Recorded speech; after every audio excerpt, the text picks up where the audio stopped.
over a meadow, pipe in hand.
suppose we go say hi to Xiangling first.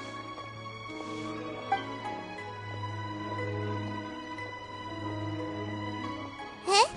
Xiangling? What a pleasant surprise meeting you here!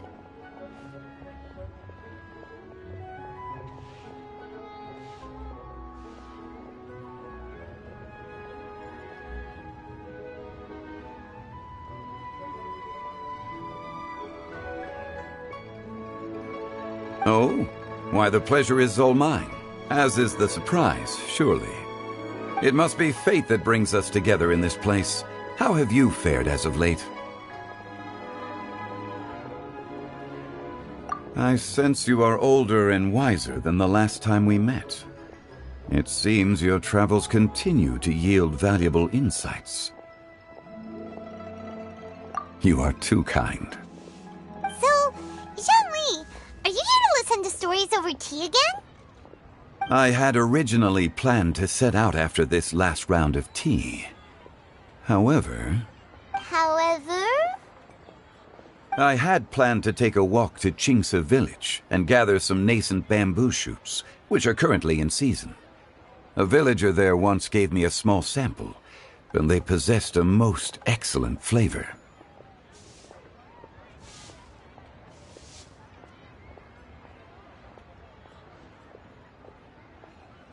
Huh? Nascent bamboo shoots? Why can't you just use normal bamboo shoots instead? Wait, Paimon knows! Because Zhongli prefers the finer things in life, right? Okay, Mr. Particular, let me guess. Ahem. The nascent bamboo shoot has a uniquely tender texture and a delicate sweet taste that its normal cousin cannot match. An astute observation, Paimon. You know me well indeed. Lantern Rite is almost upon us, but besides the bamboo shoots, there are a few other items I have not yet procured from Director Hu's list. May I ask if you have already made arrangements for the days ahead? Well, we were planning to use the opportunity to say hi to some of our friends, but before we were able to figure out a schedule, we ran into you. Well then, might I invite you to imagine the sheer delight that is a soup cooked with the freshest nascent bamboo shoots in all the land. Generous cuts of pork belly and crisp, fragrant bamboo shoots placed together in the pot and left to simmer slowly for half a day.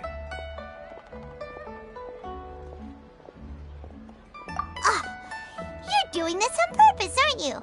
Paimon's onto your plan. You just want to hoodwink us into fetching your bamboo for you.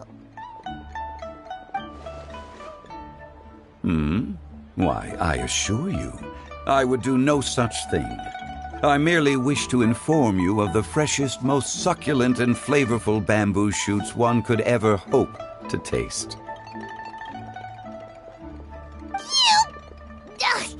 Let's go, Traveler. Paimon's taste buds can't take it anymore. Collecting a few bamboo shoots shouldn't take too long. Paimon has got to get her hands on some of that soup. Such fine specimens are indeed well worth the excursion. Very well. I shall leave the bamboo shoots to you. Should you have the good fortune to find some, please share them with me as well. See? Paimon knew he was just bamboozling us. However, there is no need to rush. The streets of Liyue will be bustling with visitors and filled with all manner of celebrations during the festive period. By all means, go wherever your interests lead you. The nascent bamboo shoots would be but a wonderful final touch to a most exceptional feast. What an honor it would be to savor them in the company of friends. We're heading out. Enjoy your walk, Zhongli. Take care now, you two.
Bamboo shoot, bamboo shoot, nascent bamboo shoot.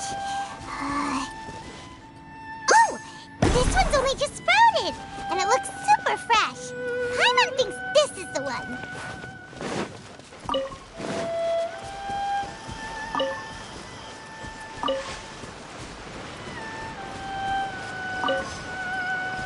These should be enough. Let's head back. Help!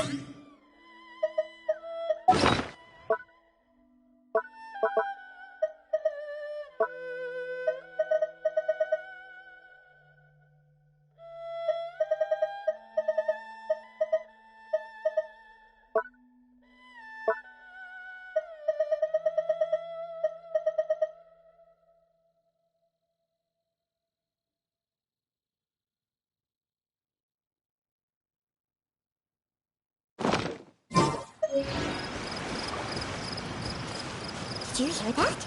Someone's calling for help. It's coming from over there.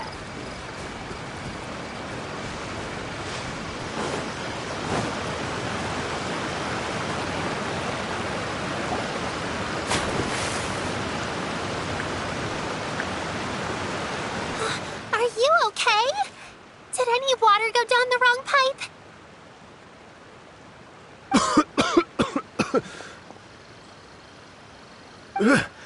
I think I'm okay now. Thank you so much.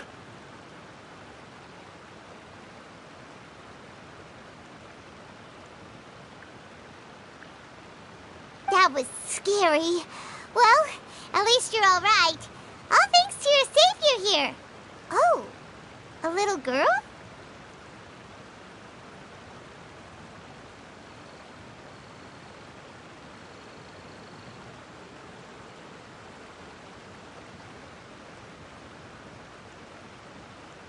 Greetings, everyone.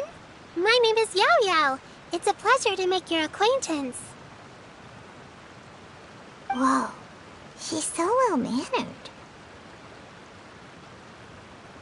My name's Paimon, and this is the Traveler. I'm Dvorak, a musician from Fontaine.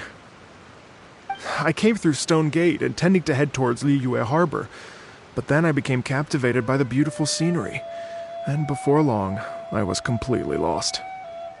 Just now, I was so mesmerized by the waterfall that I slipped and fell into the water. If it weren't for Miss Yao Yao's help, I shudder to think what might have happened.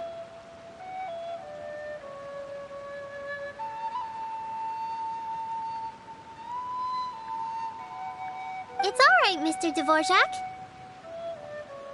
The splashing around the bottom of the waterfall means the stone path is always wet and slippy. You definitely have to be careful.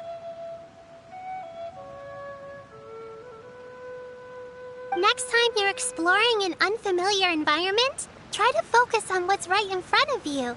Don't let your mind wander.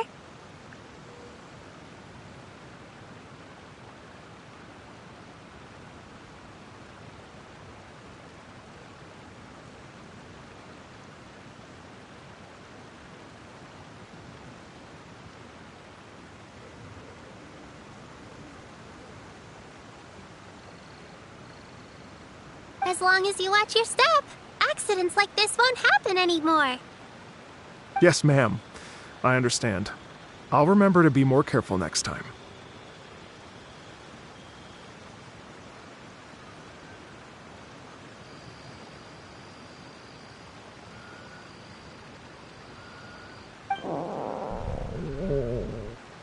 Oh, are you hungry, sir? Oh, I'll be fine. Please, sir, it's quite all right. I was born and raised here in Liyue. It's only natural for me to extend my hospitality to any guests who are passing through. I expect you still have quite a long journey ahead of you. It's very important to keep your energy levels up. I still have some lotus flower crisps left in my backpack. Why don't we split them between the four of us? Aw, what a thoughtful kid! She even has some for Paimon!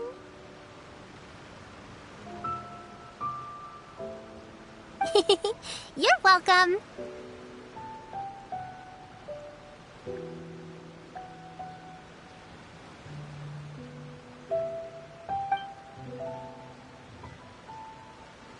Mmm, so tasty. If only there were more.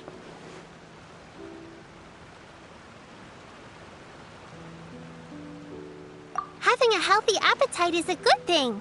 It means Paimon's still growing. If I'd known I was gonna run into you, I would have made a second batch. Hope you're taking notes, Traveler. This is how you treat your Paimon. What do you think, sir? Are Liyue's snacks to your taste? I wonder if they're not sweet enough. No, they're perfect.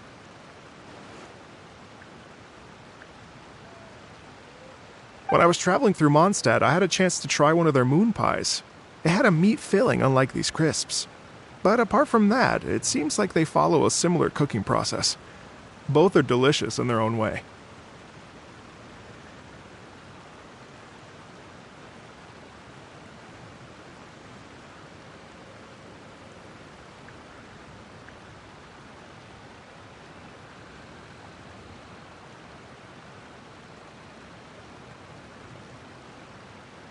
As for Fontaine's cooking, though,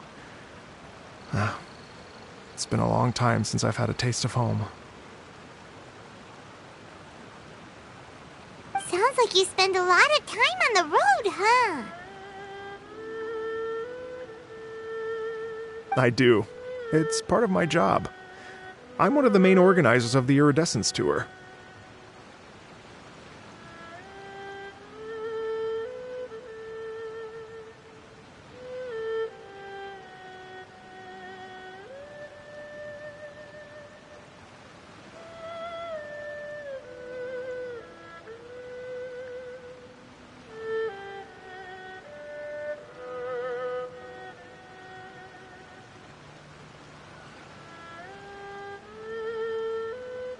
Iridescence tour?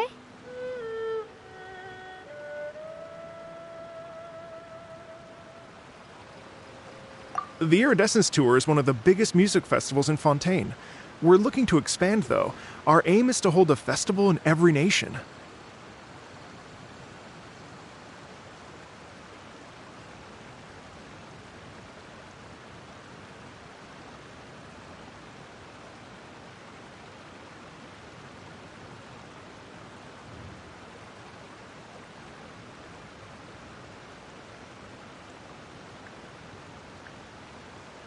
At least, all the main organizers share this goal.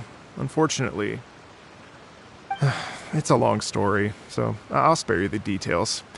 But anyway, so the main reason I'm traveling all around Tavad is to promote our music festivals. But I have some personal reasons, too.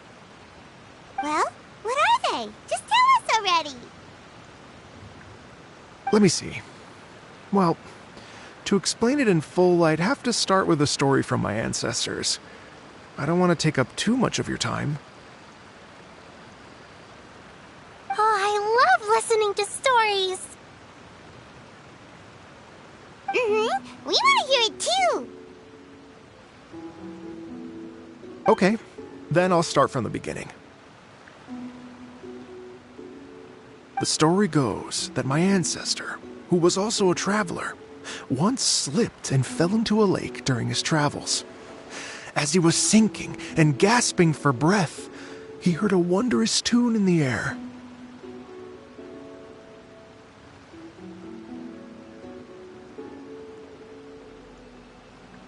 They say it was the most beautiful, moving melody he had ever heard.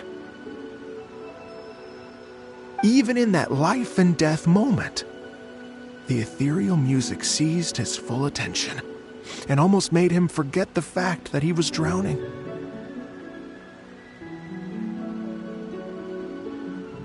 When he finally came to, he found that he had already been brought ashore. Not too far from him stood an unfamiliar woman with an almost divine aura.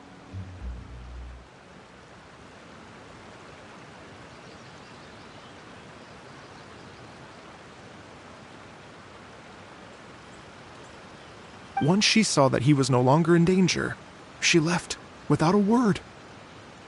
My ancestor tried to run after her to give his thanks, but although a mere dozen paces separated them, no matter how quickly he gave chase, he drew no closer and remained a dozen paces behind. In the end, all he could do was to bow in thanks to the woman as he watched her walk away towards the rivers and mountains in the distance, before at last he turned around and made his way home. Once he returned to Fontaine, he began to learn an instrument so that he could spread his story far and wide, just like the bards.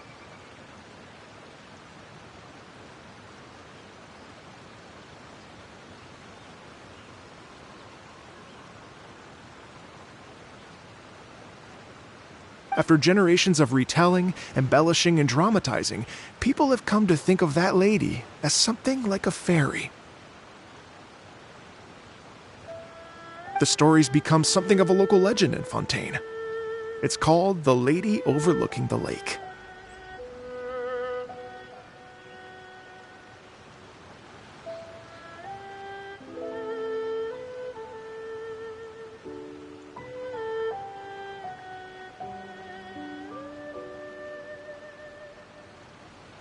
People now say that if you go down to the lakeside and play an instrument, so long as you play a pleasing melody, you will hear a fairy lady who is hiding out of sight, playing along with you. Wow!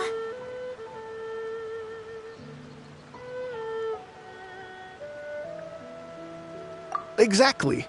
It may just be a legend to others, but for me, it's a real part of my family history. I wanted to find out the truth of this tale, so I decided to retrace my ancestors' steps and search for that lady's modern-day descendants.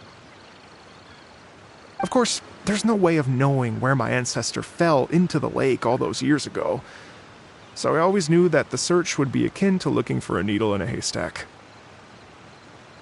I've spent many years on the road now, and I'm nowhere near as fit as I was in my youth. The wish that I've spent half my life chasing after has now become something of an obsession. I haven't lived half of my life yet, but still, I understand how you must feel. Paimon too! It's like... imagine if you saved the center of a lotus flower crisp, which is the best part, by the way, because you wanted to eat it another day. But then suddenly, sploosh! It falls into the water, never to be seen again! Paimon would definitely remember that for the rest of her life. There's no need to feel sorry for me. I've made some progress over the years. For example, I've concluded that the story must have taken place in Liyue. Oh, so you finally found a lead? Yes, in fact, that's an intriguing story in and of itself.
I'd always known that Mondstadt is the city of song and freedom, but more recently, I heard that the Anemo Archon returned to Mondstadt for a festival in the fall, and learned that he himself is a patron deity of music.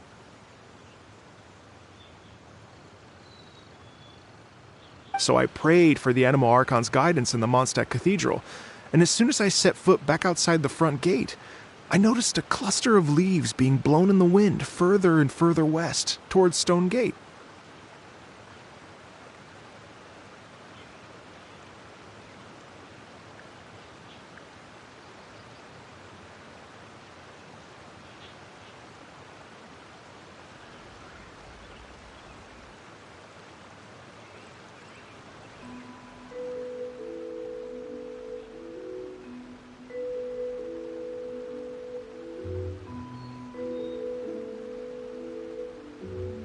A friendly local told me that this meant the wind was guiding me in the direction of Liyue, so I followed their advice and made my way here.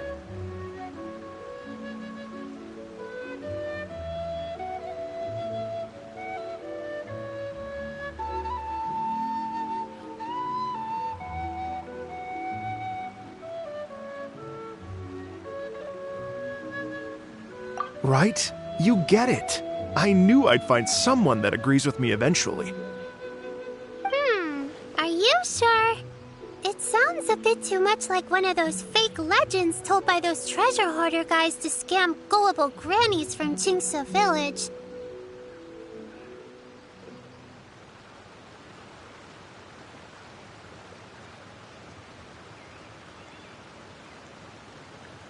Rex Lapis has returned to the world! Just give me some incense and a little more towards the travel fees, and I will pass your gift on to the Lord of Geo, and ask him to keep you and your family safe and well, and so on and so on.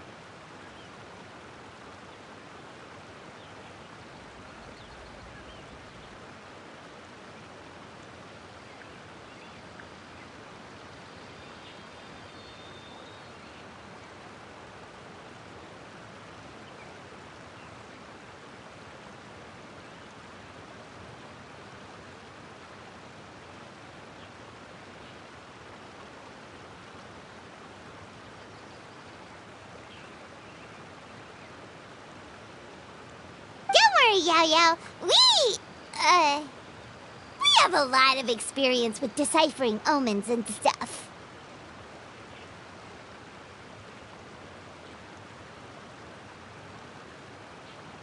And anyway, you only got scammed if you handed over Mora, right?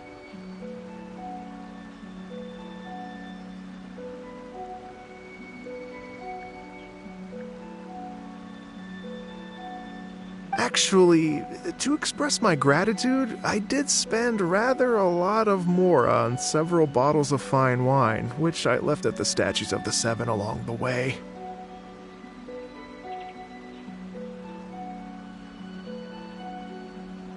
Oh dear.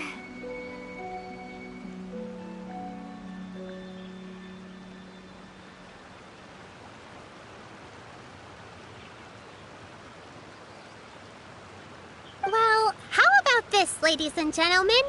Why don't I bring you all to Yujing Terrace to see Miss Ganyu? I don't know very many people, so I can't help you out much. But Miss Ganyu and the Qixing know just about everything. If you've been scammed, they'll help you get your Mora back. And if the wind was telling the truth, and you want to keep looking for that lady's family, they'll be the best people to ask.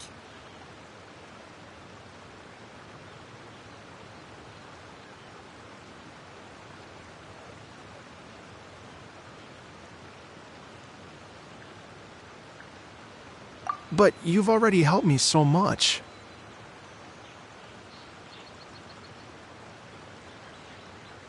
Well, I was gonna take some new medicinal herbs and plants I picked to Miss Ganyu anyway, so it's no trouble at all. You know what? It's been a minute since we saw Ganyu too. It should be nice to pay her a visit before Lantern, right? All right, well, my sincere thanks to you all. I will never forget your kindness. Okay, everyone, please follow me. I'll be your guide. Remember to watch where you're going, okay? Uh-oh. Paimon's out of a job. Oh well. Paimon will just be a cheerleader instead.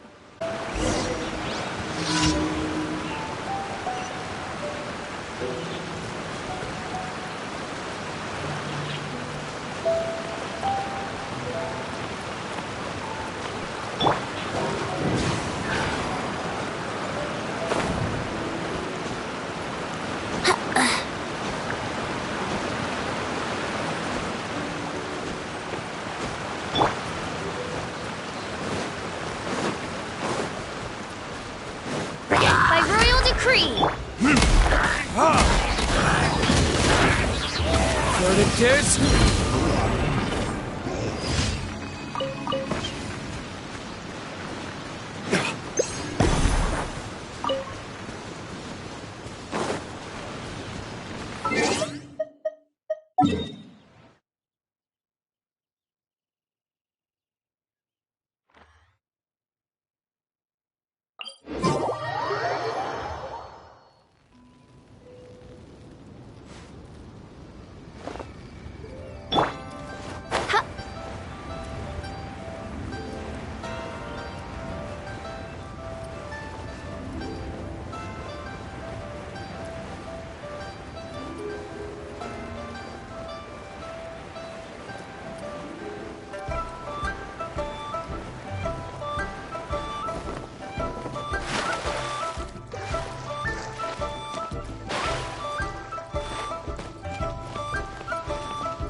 Liyue Harbor looks very different from when I came last. It's almost as if I'm listening to the same melody, but with a richer timbre and new variations added.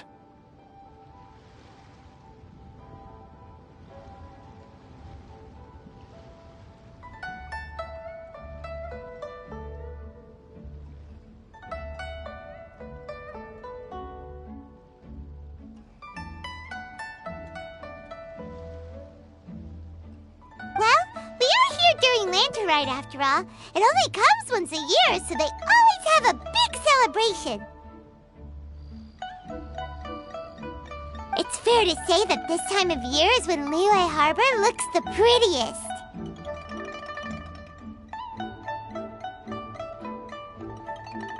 Great. Let's go and check it out.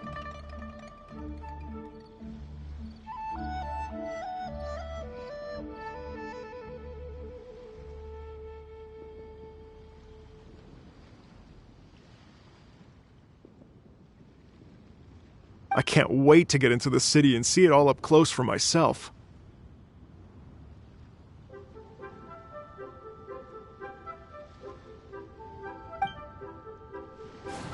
The streets are breathtaking. Smiles and laughter everywhere I look. It's contagious. I can almost feel the music in the air. I have the urge to start waving my conductor's baton. I'm glad that you're enjoying the city.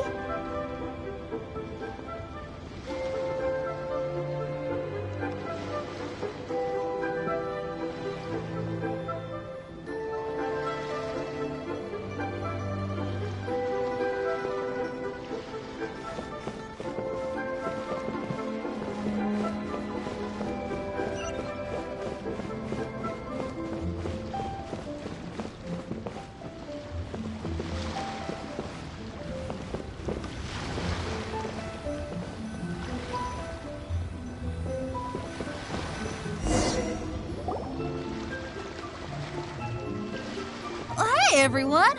Fancy meeting you all here. What a nice surprise.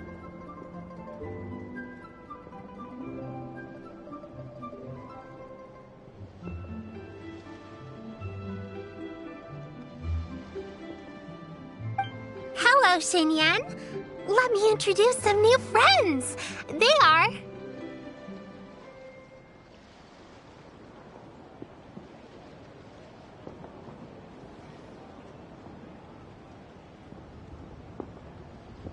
Traveler, Paimon, and Mr. Dvorak, right? I've known them all for quite a while.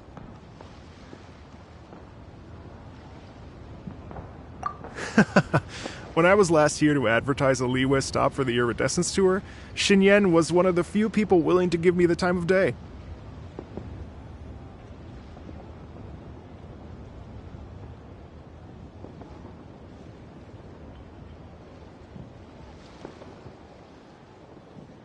Feels like I've been chasing this Iridescence Tour bandwagon halfway around the world, but I keep getting stood up. What's going on, Mr. Dvorak?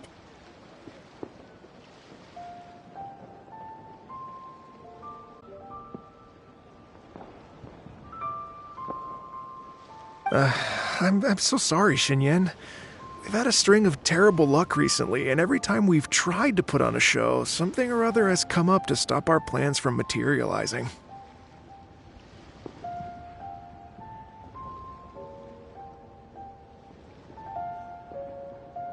Is that right? I guess it can't be helped.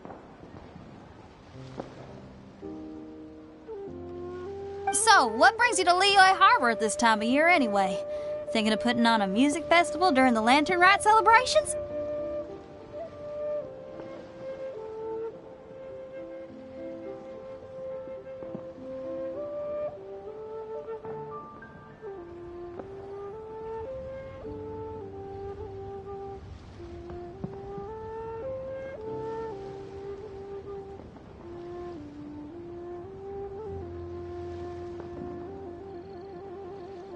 A Lantern Rite Music Festival? Yes, please! No, I'm actually here on personal business this time. Oh, so no Lantern Rite Music Festival?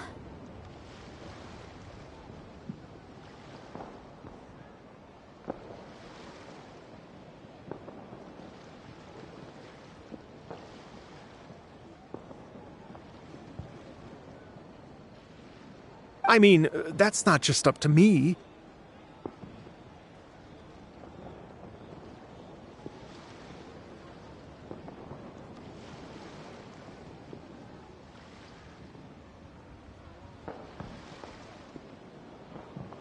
Hosting a music festival takes a lot of funding and personnel.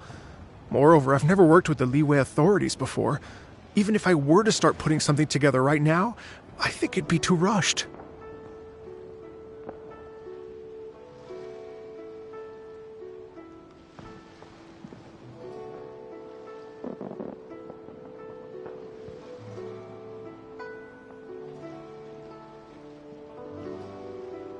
Wait, but we're going to meet the Liyue Qixing, aren't we? And they're the ones in charge.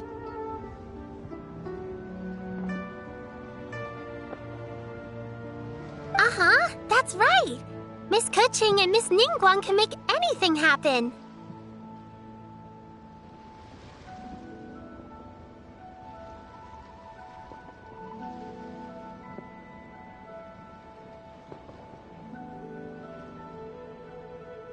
You mean... what? This is the perfect opportunity! Well, sure, it might not work out, but it can't hurt to bring it up as a suggestion.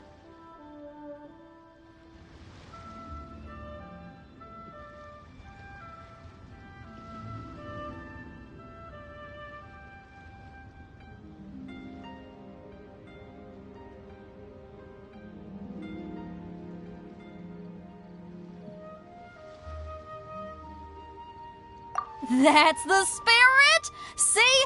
Even the Traveler agrees with me. Mr. Dvorak, don't let yourself be put off by the fact that a few things haven't worked out recently.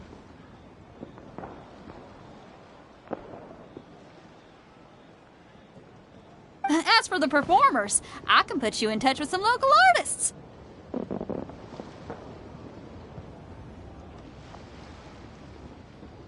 My friend Yunjin is a well-known opera singer in Liyue. With her support and a commissioned song from the Yunhan Opera Troupe, we should be able to get something going. But what about you, Xinyan? Are you just going to sit this one out?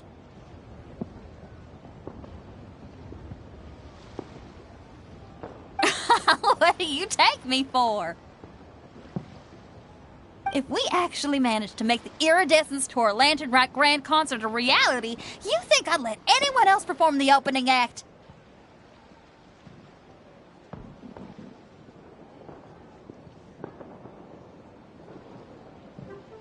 Wow! There's that rock and roll spirit!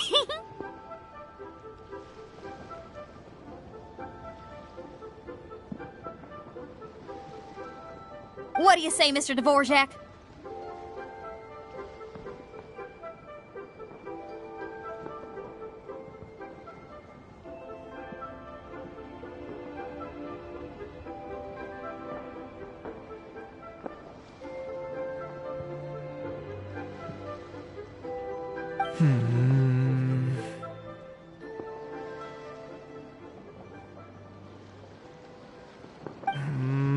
Okay. I'll give it a shot.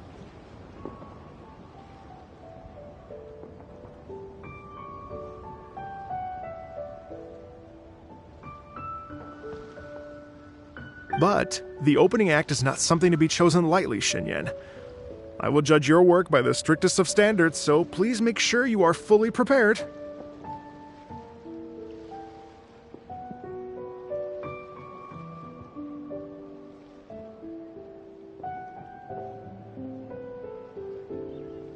Are you kidding? I thought you'd never ask. Whew, guess my shopping time's getting cut short. I'm gonna head back right away and start working on this. Yao Yao, if you run into your senior on the way to the Qixing, please send her my regards.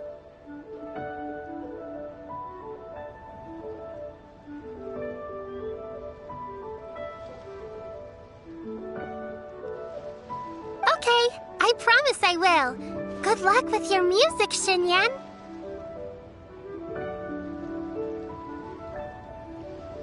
You've got this, Xinyan! So about the senior of yours Xinyan mentioned just now, is that anyone we know? Yes, it's Xiangling. She's mentioned you two before. Xiangling's always thinking about cooking. Whenever she gets scrapes or burns, she just leaves them to heal by themselves. She definitely needs someone around her to look after her. Gadgets. I know you must have looked out for her a lot too in the time you've known her. So, thank you for that.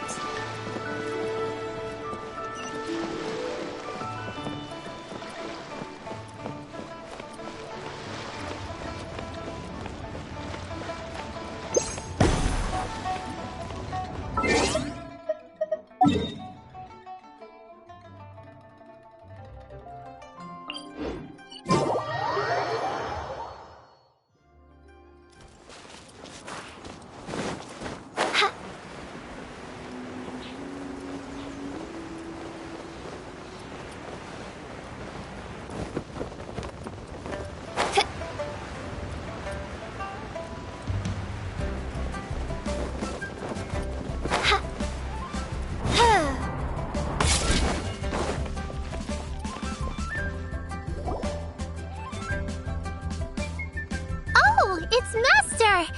Is it okay if I go and say hi to her?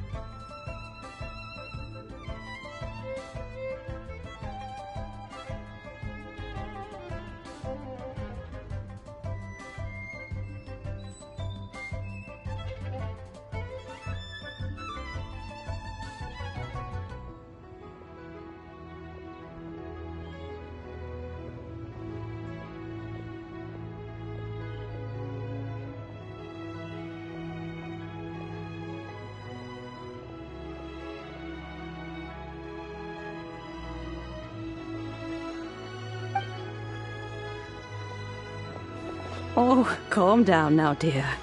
I'm not about to run off anywhere. Not a bundle of energy like you.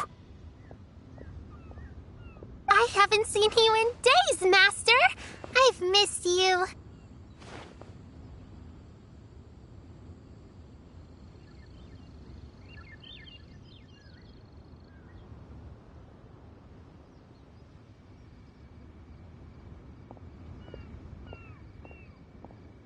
Oh, bless you, Yao Yao.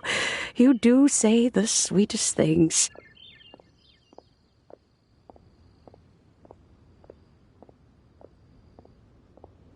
Ah, look who it is.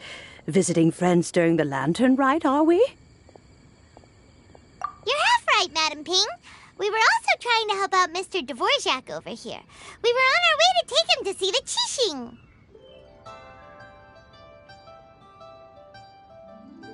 Hello, ma'am. I am a musician from Fontaine and an organizer of the Iridescence Tour. I don't suppose you've heard of it.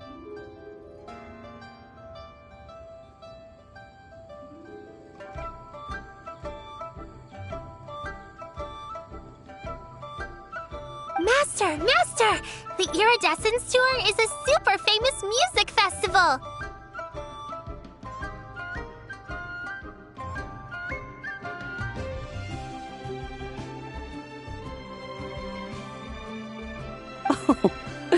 An old lady like me wouldn't know much about that sort of thing. A music festival, you say? It sounds terribly exciting.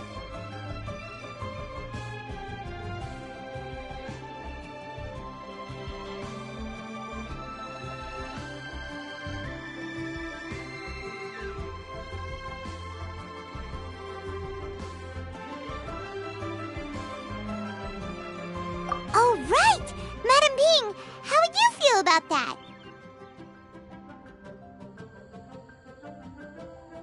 You're an elder of Liyue, and you know all about Liyue's cultural traditions.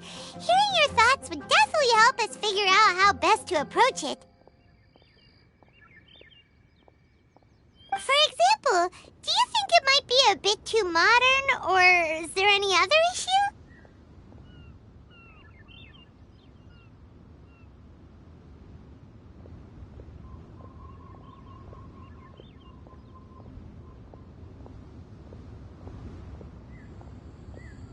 Why, not at all. Music pays homage to history and culture, and it can also be a bridge between different civilizations.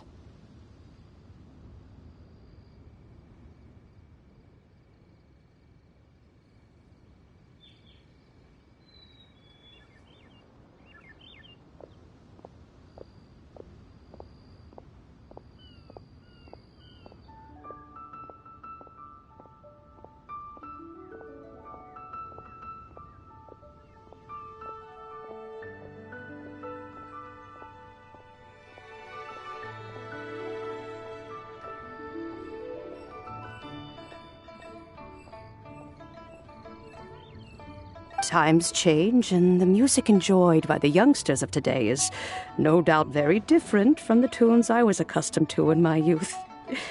Nevertheless, all fine things in life can be appreciated.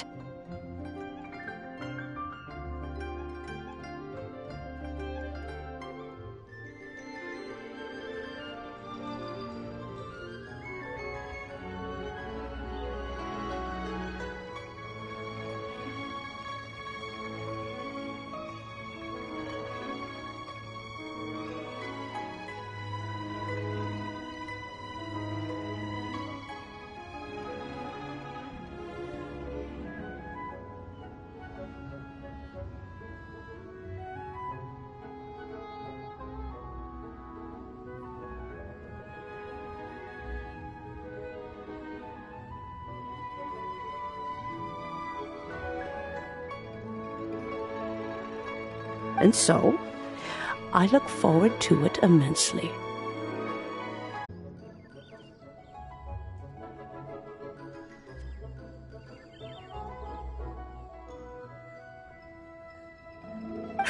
Goodness gracious! You're all being suspiciously sweet today. Yao Yao.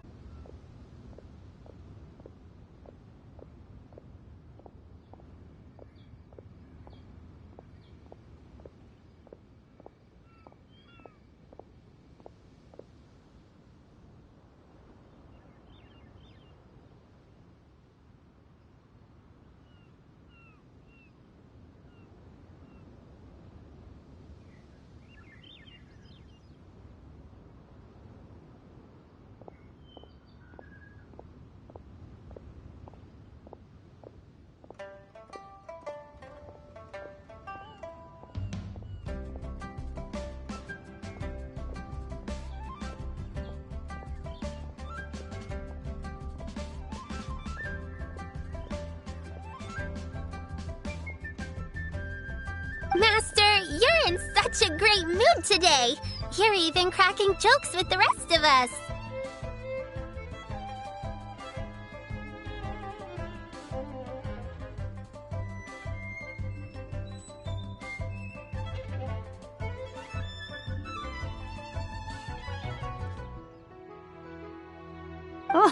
Oh, well, I'm sure you must have plenty to be getting on with, yes?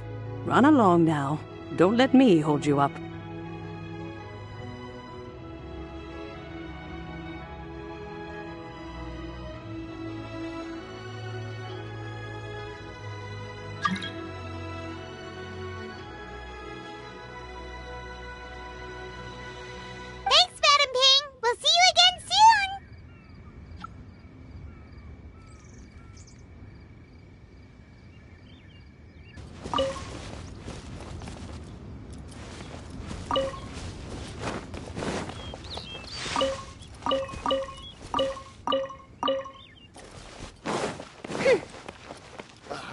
What if Master finds out?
I do worry about the well-being of my retinue during my impromptu absence. I'm sure the good people of the Adventurers Guild are absolutely fine, mein Fräulein.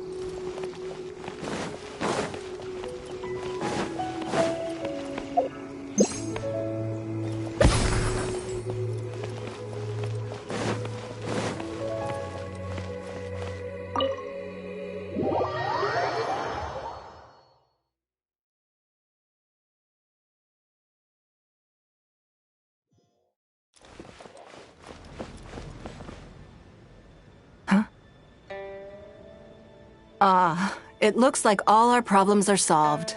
Welcome to the Jade Chamber. Oh, great. I have no idea what we would have done otherwise. I didn't think we'd really manage to get you here. This was a last-minute situation, and you're the one we trust the most. To put it simply, we are just looking for the right person to help.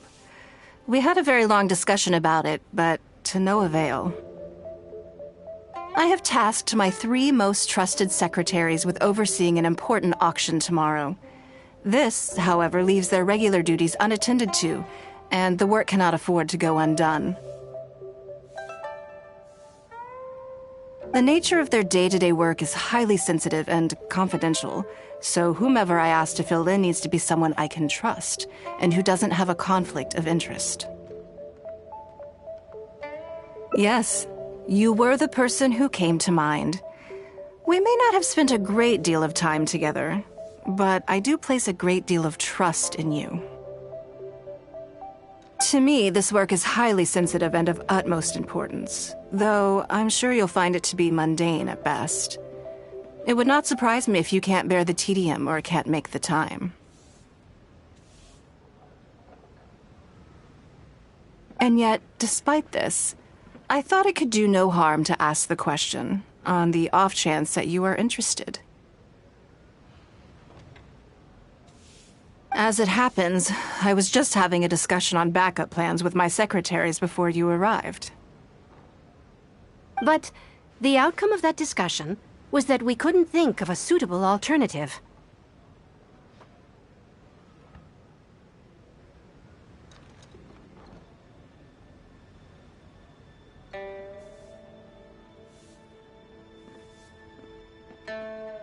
This is a good reminder that we should always have a contingency plan for everything.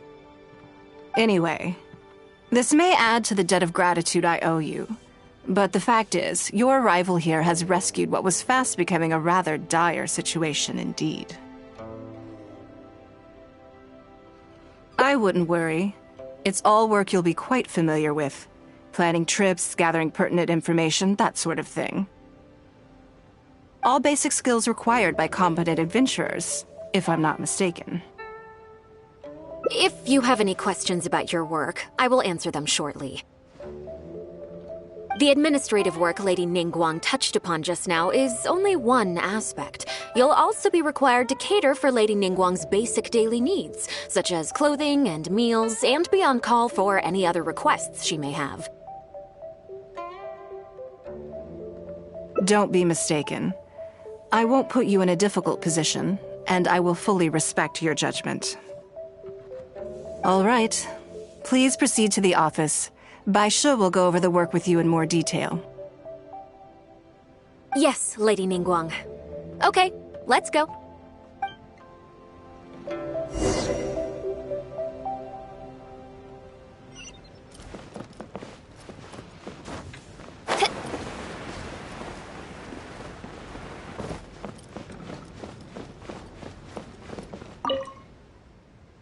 Before I get into specifics, I want to start by giving you the big picture.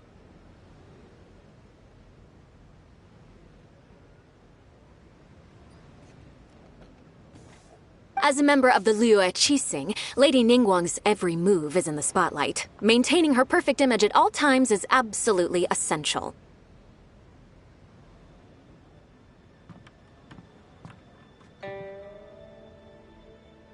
My usual job is to be her right hand, to maintain her image and take care of all her worries.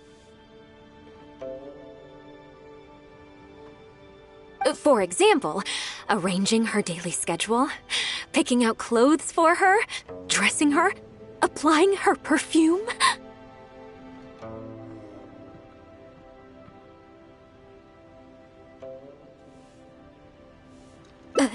You misunderstand me. I am simply trying to impress upon you the sheer importance of the work you will be undertaking.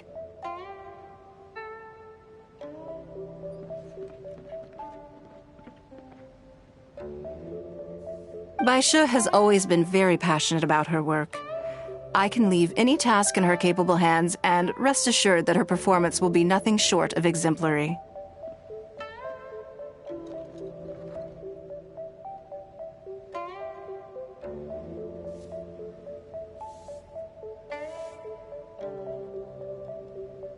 I'm sure she was simply trying to share some of her enthusiasm, in the hopes that you may find it infectious.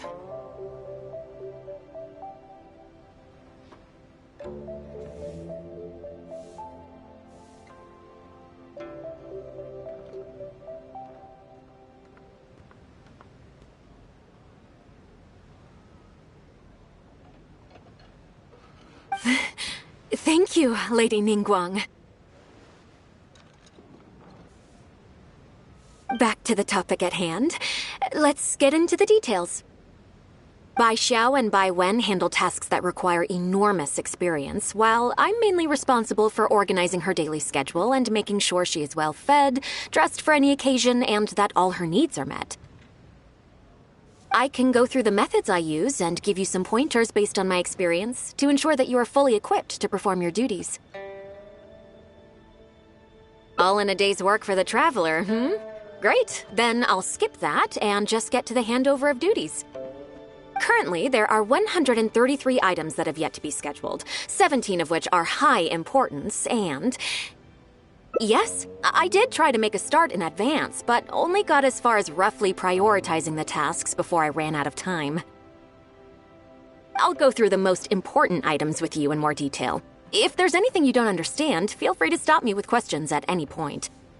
First is the periodic meeting with the representatives of the 8 trades. After that, fielding opinions on revisions to the current tax legislation.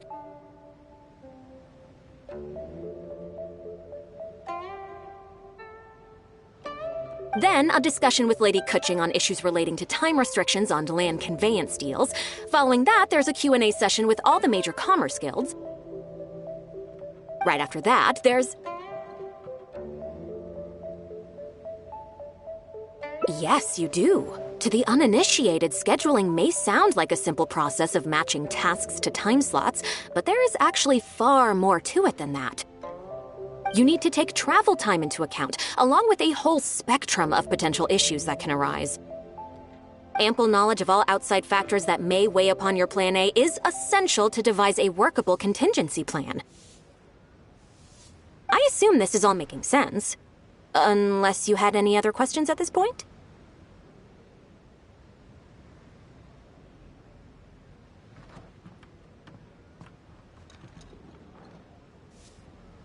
Good. Then let's press on. We're tight on time here, and there's a lot to get through. And we still need to leave enough time for you to prepare Lady Ningguang's schedule.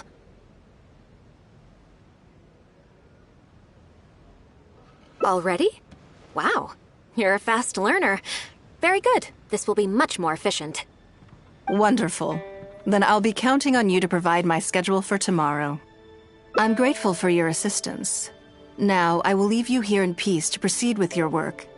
I still have a few items from today's schedules that need addressing. If anything else is unclear, you can ask Bai Shi. Take care, Lady Ningguang.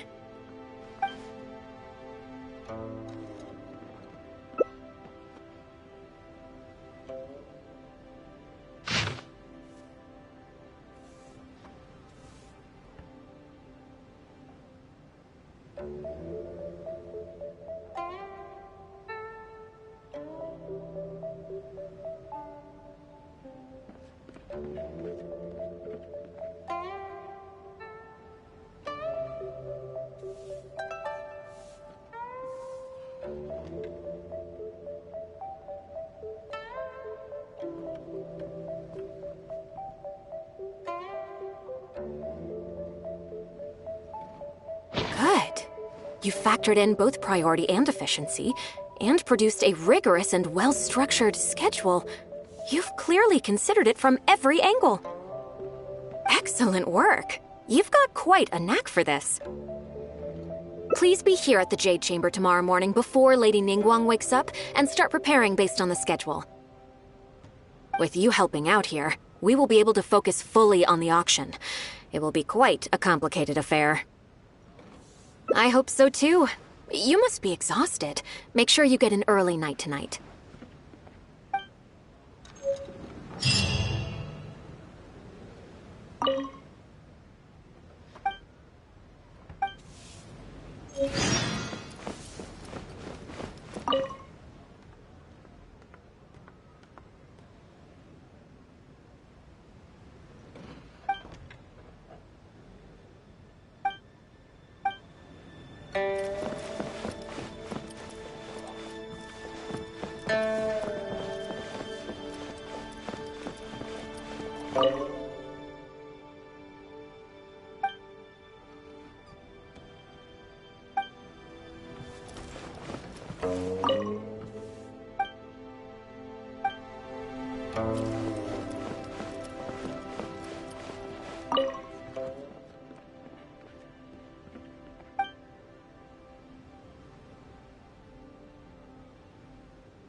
Yes, I'm already awake.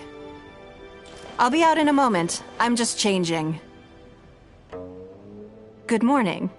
Did you sleep well?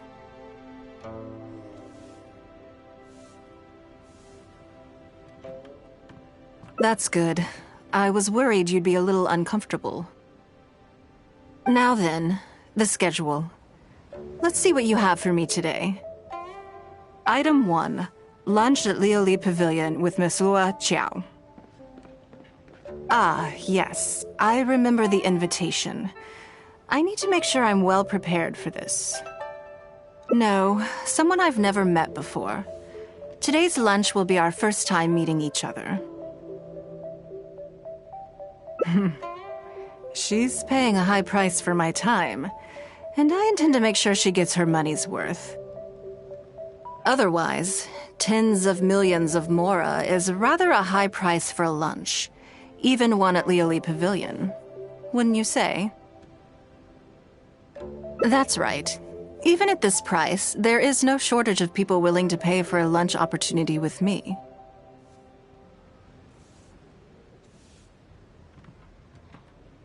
To be clear, I've never had any hand in setting the price.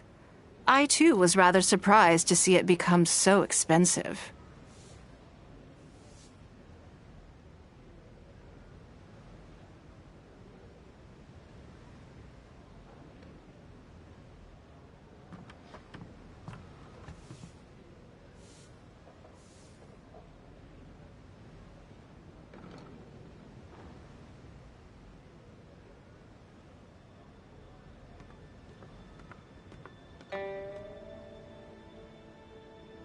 Time is very valuable to me, so when I first came up with the idea, I made a rule that my time would go to the highest bidder. Gradually, it developed into a lucrative business. Yes, that sums it up very well.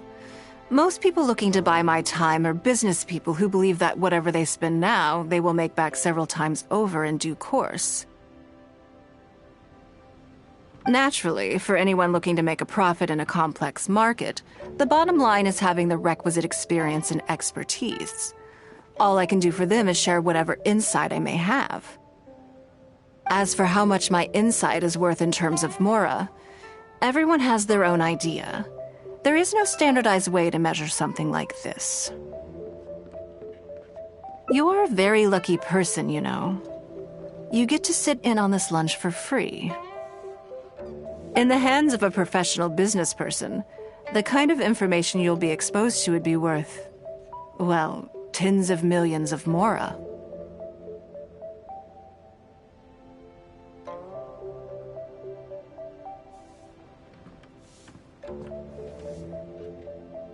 There's no need to be nervous, of course. Now, let's have some breakfast before we leave.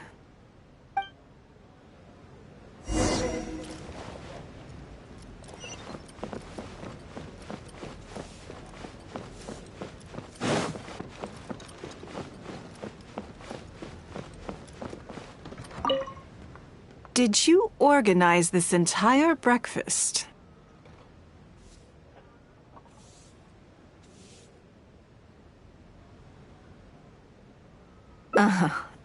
I know what's going on then. Please, sit. Have a taste of the Jade Chamber's chef's cooking. This kind of food tastes far less satisfying if left out for too long.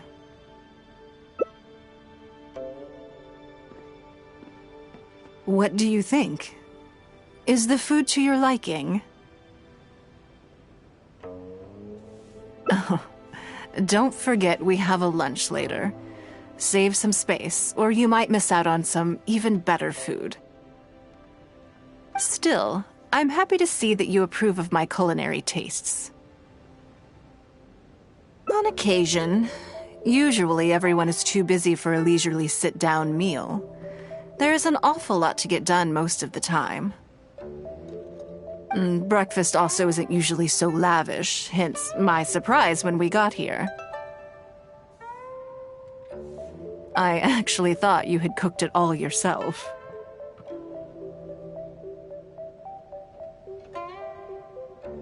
Relax, I'm just joking. Baishar probably made arrangements yesterday to add a few extra dishes to the breakfast menu.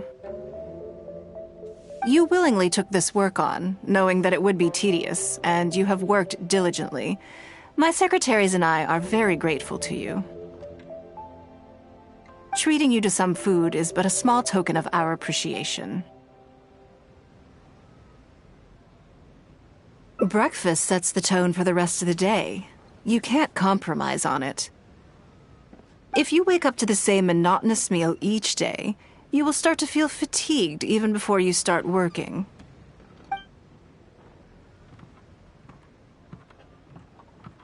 Well, I'm done eating. We should get ready, then head off to Liali Pavilion. I have some preparations to make first. Could you bring my clothes to my room, please? I need a change of mood, and a change of clothes will facilitate that. Who knows? Perhaps you will have a completely different impression of me after I change outfits. I already instructed Longyang to have my outfit ready. You can fetch it from her. Thank you. I'll be in my room.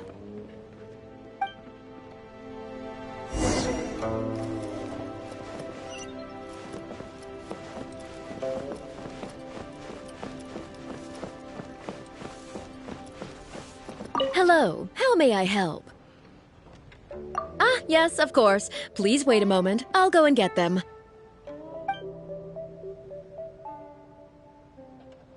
Here you are. Please give this to Lady Ningguang. Yes, this whole room is full of Lady Ningguang's personal items. Not just clothes either. There are all kinds of jewelry and ornaments. Lady Ningguang asked us to rearrange this room recently. We're currently right in the middle of that, so everything's in a bit of a mess. That's why it took me a little time to find this for you. Anyway, you can take it now. Thanks for coming to pick it up.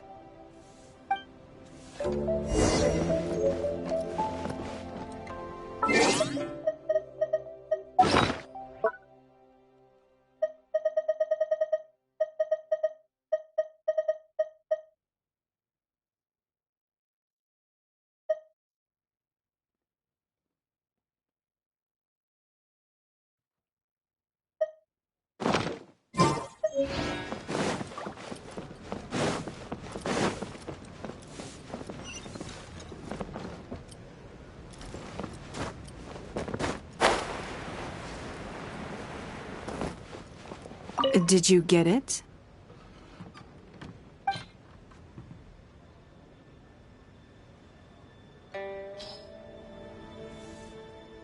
Ah, this is the one. Please, wait for a moment. I believe you've seen this outfit before. It's one of my favorites. I don't think I asked you what you thought of it at the time, though. What do you think? Be honest. Phew. Thank you. I was actually a little nervous. Knowing that it has your seal of approval makes me feel much more self-confident. If you're second-guessing how you look, you can forget about looking glamorous. Even the finest garments in the world would look out of place on you. That's why your affirmation matters so much to me.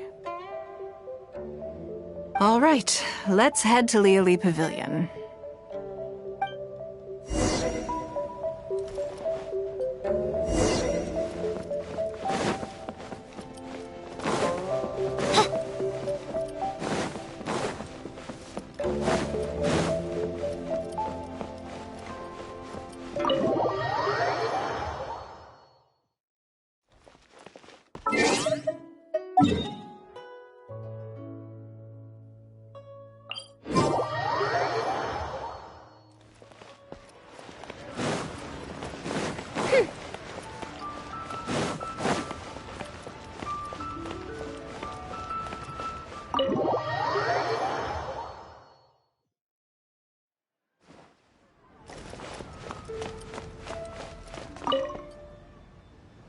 Lady Ningguang.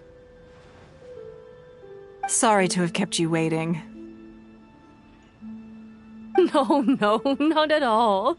I know that you have 1,000 different things to do each day. I'm very grateful for any amount of time you can spare for me. Great. Well, let's leave the formalities aside from now on and make this just a friendly chat. This is the Traveler. I'm assuming you've heard of her. She happened to be in Liyue Harbor today, so I invited her to come along. It's a rare opportunity to dine with her, too. Do you mind if she sits with us? No, not at all. On the contrary, I'm honored. What a surprise to be dining with the illustrious Traveler, too. I've always been fascinated by you and your adventures. There's so many questions I'd love to ask you. Oh, I'm sorry. Where are my manners? I forgot to introduce myself. Look at me, getting all overexcited. I'm Luo Qiao, a businesswoman. I work mostly in the textile business, but recently I've been considering branching out into some other markets. That's what I wanted to ask Lady Ningguang for some advice about. I didn't know there'd be a surprise guest involved, too. So, the rumors are true, then? Rumors?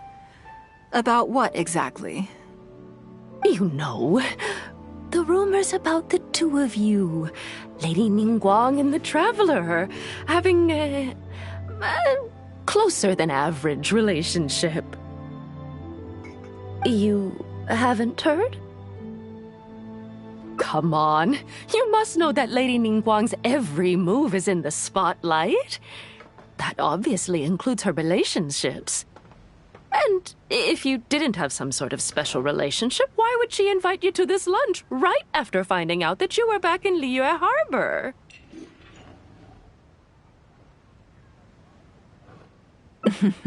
Interesting. Yes, we do have a special relationship, but I don't see anything unusual about it. The Traveler is a national hero in Liyue whose actions have directly contributed toward the prosperity we enjoy today.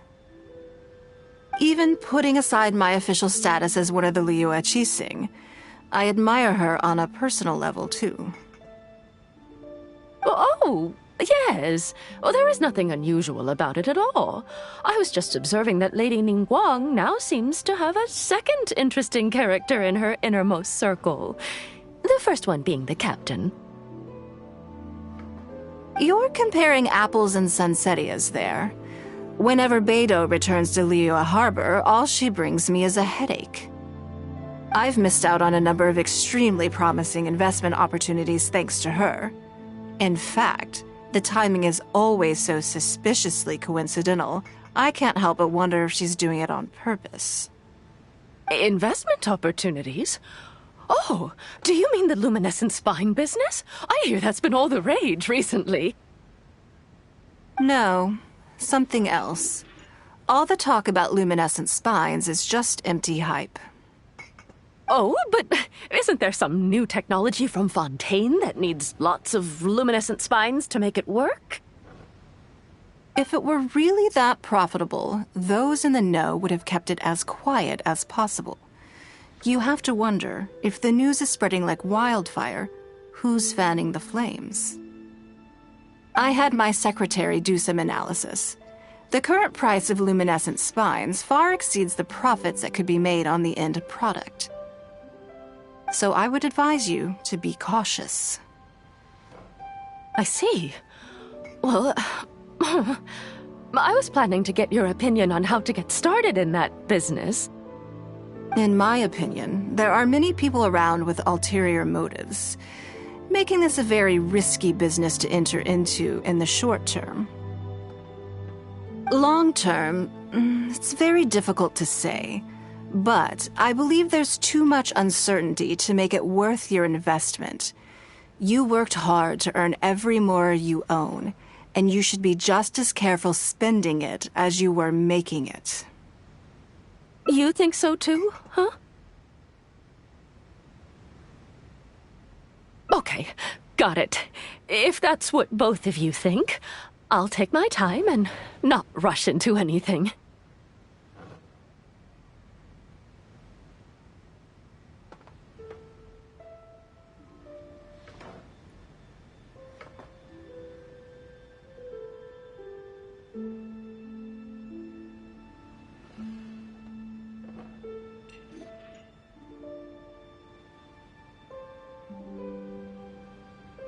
Maybe it'd be a better choice to invest this money into an industry that I'm genuinely interested in getting involved with.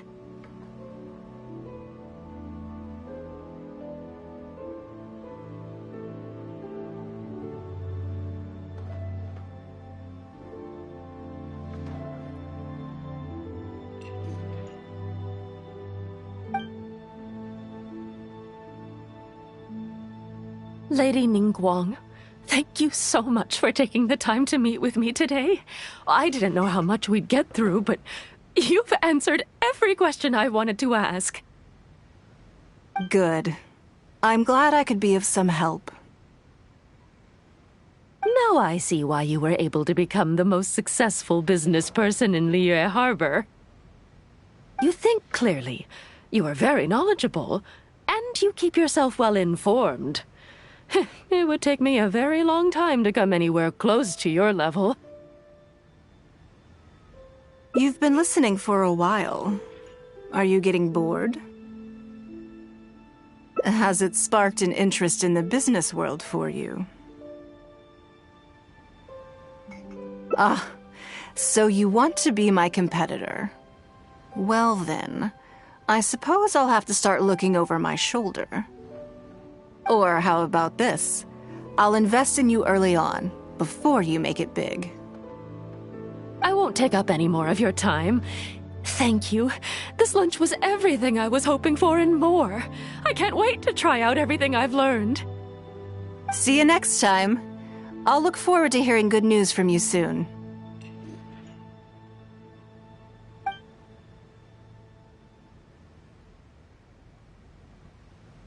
Right then. Lunch is over. I assume you have something planned next? Although, I'm a little concerned about the auction. I wonder how my secretarial trio is getting along.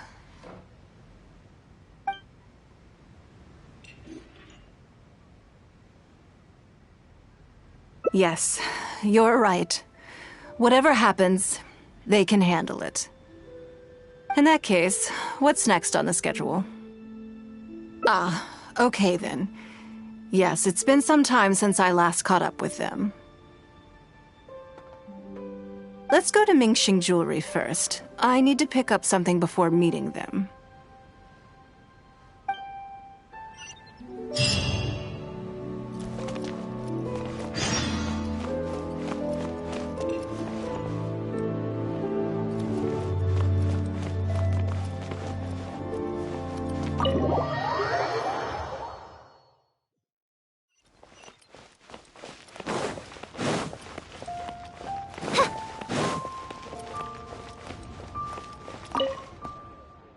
Hello. I'm here to collect the item I handed in for repair.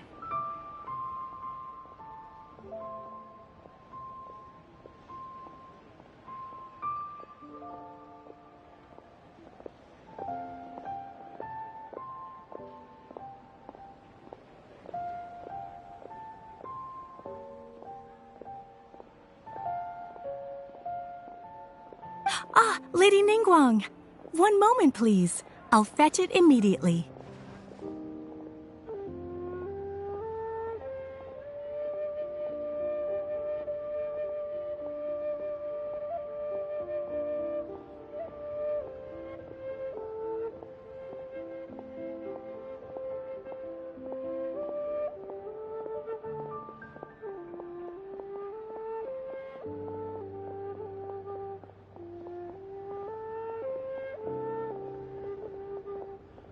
Very good. Don't rush now. Please, handle it with care. Yes, and no.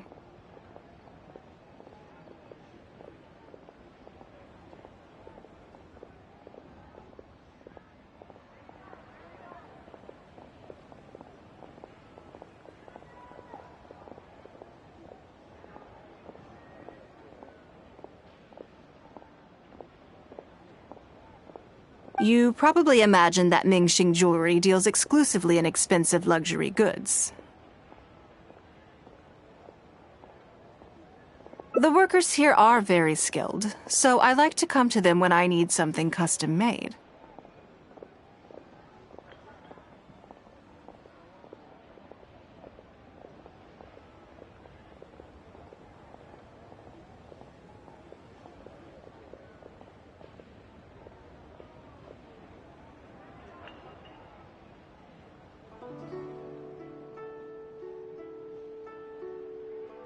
This time, though, I just had them do a simple repair. The item is quite ordinary. In fact, the cost of the repair was more than the item was ever worth.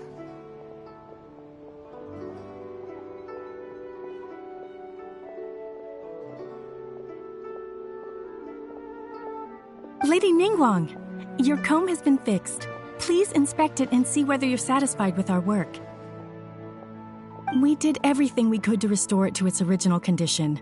You'll still see a few marks on there, though. This was unavoidable because of how badly damaged the item was. That's fine. Thank you for your hard work. Yes, though it is something very precious to one of my informants. It reminds her of her mother. My informants often provide me with extremely important information. It's only fair that I endeavor to meet any requests they have in return. Trust is of far greater importance than profit in the relationship between me and my informants.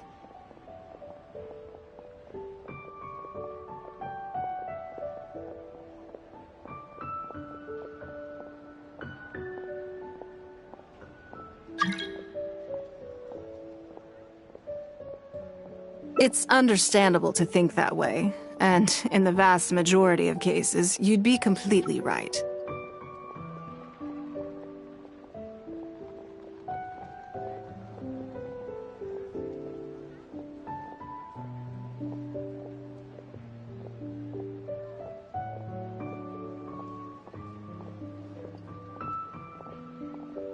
But things are a little different with these particular informants. Mora doesn't get you very far with this crowd.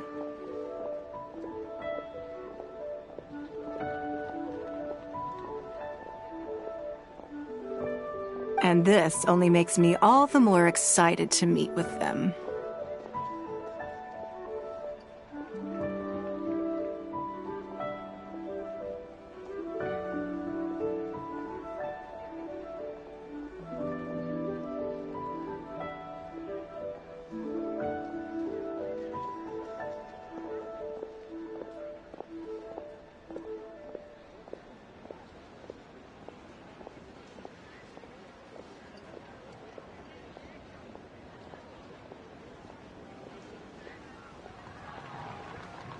Thank you for the repair, Xingqi. This is a great help. Oh, don't mention it. It's always a pleasure, Lady Ningguang. Let's go and meet them.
Auntie Ningguang. Hello, my dears. It's been a long time, hasn't it? Yes, indeed. And they are some of my most reliable helpers and friends. I didn't want to involve them in intelligence gathering for me at first, but they, on the other hand, were so enthusiastic about the idea that I thought it couldn't hurt to try. I treated it as a little game between us. It turned out that they delivered the goods and thoroughly enjoyed themselves while they were at it. So, it was a win-win.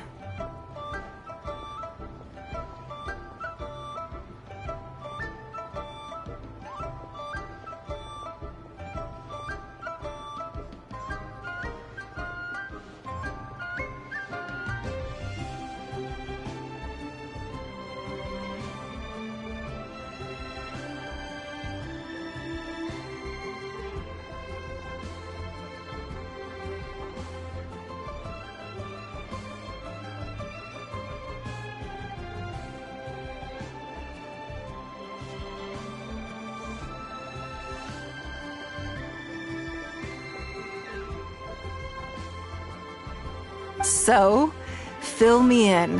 How have you all been doing? Great! Mom and Dad have taken me on loads of cool trips recently. It's been loads of fun. But you didn't do your homework, did you? Yeah, but it's not my fault. You still gotta try. Like teacher says, Liyue Harbor is in a new age now, and we've got a really important part to play.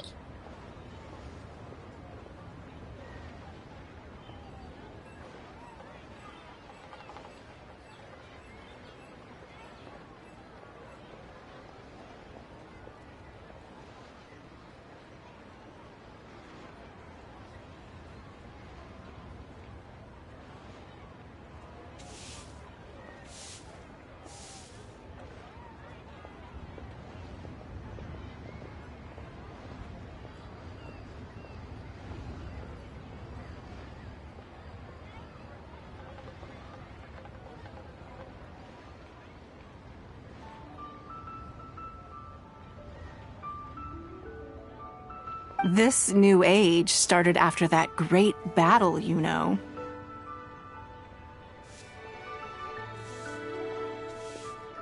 Well, this is a dramatic change, unique in all of the millennia of Liyue's history. Everyone is eager to do their part and make their mark in the age of humanity. What about you, Nan Nan? You haven't said anything yet, and you're looking a little unhappy.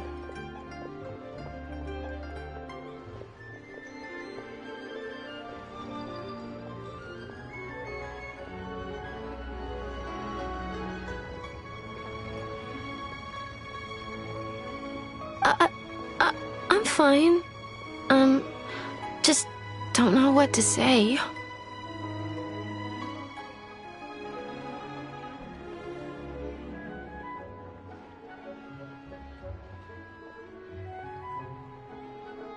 Oh yeah, I just remembered. A load of really big boats came into the harbor the day before yesterday.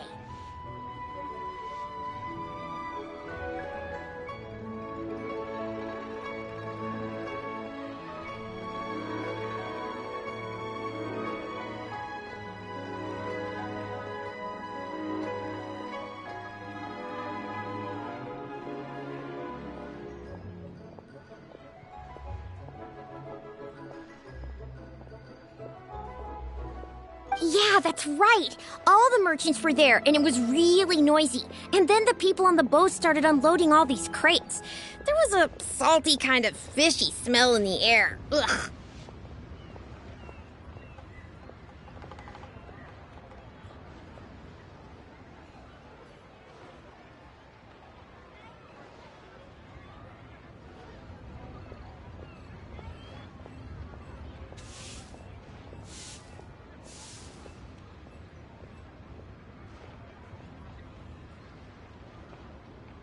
Oh, I see. That'll be the fishing boats coming back from the open ocean. How much cargo were they carrying? Remember, I taught you how you can tell. Yep. I made sure to look at the waterline, just like you said. They looked really full this time.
My goodness. Well, it sounds like they made quite a big catch. The heavier the boat, the lower the hull sits in the water. So you can tell how heavily loaded a vessel is from the height of the waterline. How deep a fully loaded vessel will sit in the water varies from ship to ship. But it's something you can tell from experience, at least for the kinds of vessels you see regularly. Since Auntie Ningguang taught me how to do it, I can tell with just one look.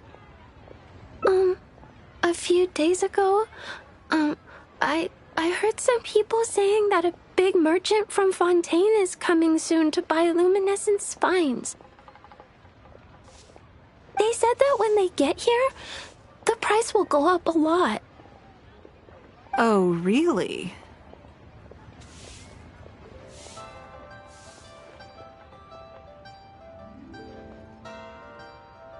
Who did you hear this from? Do you remember what they looked like? No, I don't remember. All right, never mind. So, how about what they said? Do you remember their exact words? I don't remember that either. Sorry.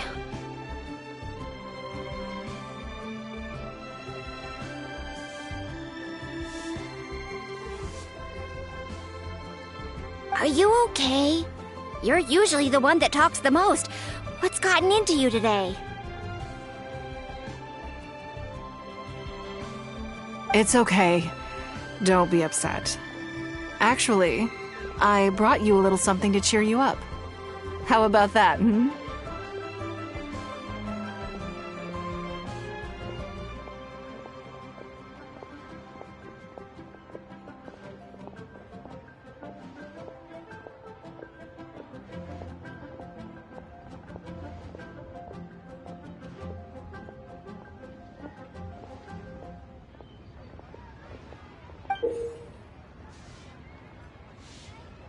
It's my comb.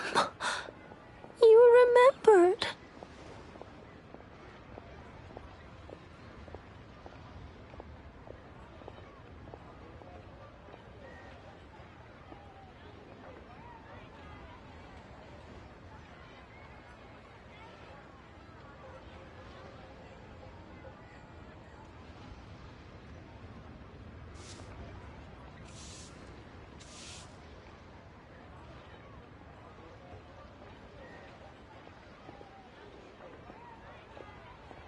Of course I did.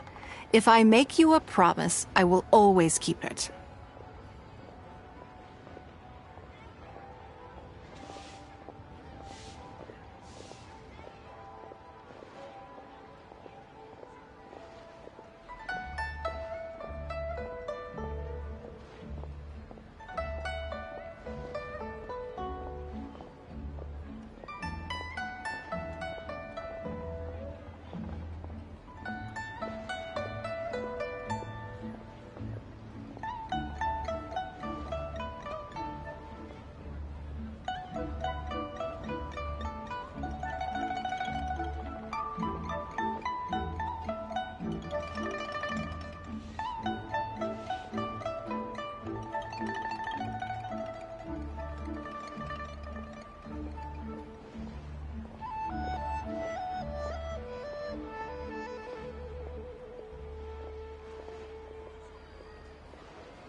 Thank you, Auntie Ningguang.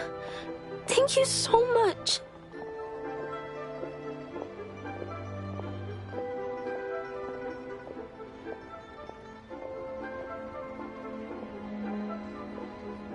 It was just a small favor, really. Nothing to get overexcited about. But they said you'd be too busy to remember about a boring old comb.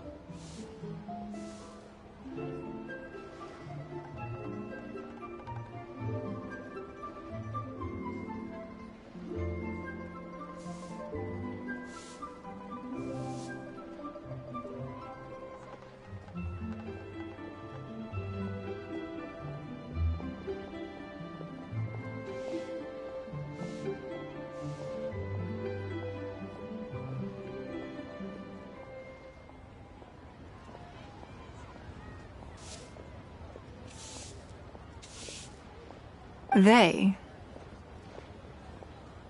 Uh-oh.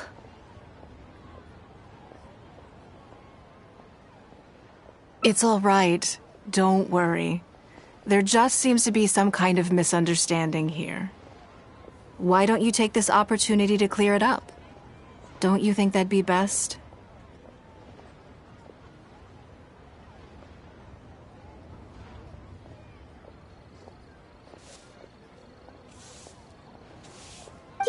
Auntie Ningguang's not gonna blame you. I'm sorry. I told you a lie. That thing about the luminescent spines wasn't something I heard. Two people came and told me to say it to you. I told them I didn't want to lie to Auntie Ningguang, but, they told me you'd forgotten all about the comb, and I didn't know how to argue with them. Then they bought me a new comb, and I'm sorry. I'll give them the comb back right away. No comb is better than the one you helped get fixed for me.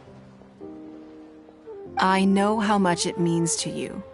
It was a gift from your mom before she left Liyue Harbor, wasn't it? Yeah, it was. I'll be extra careful with it from now on. When Mom gets back, she'll be so sad if she finds out I broke it. I must say, this is most intriguing. How about this? You tell me where those two people are, and I'll take the comb back to them for you. Sound good? Okay. They're over at the docks. They said I should go and meet them when I finished the mission.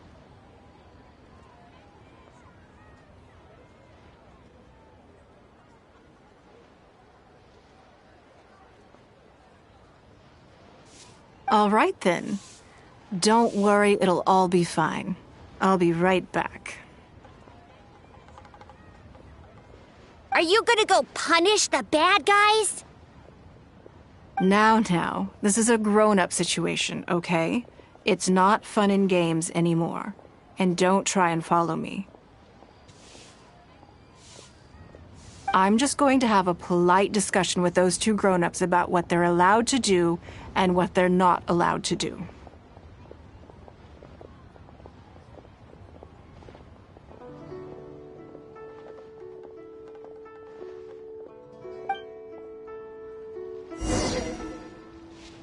If you told us sooner, we would have figured out that it's a lie.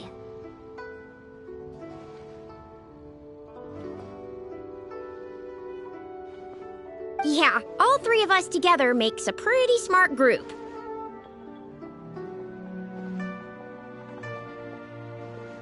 I got it. Thanks.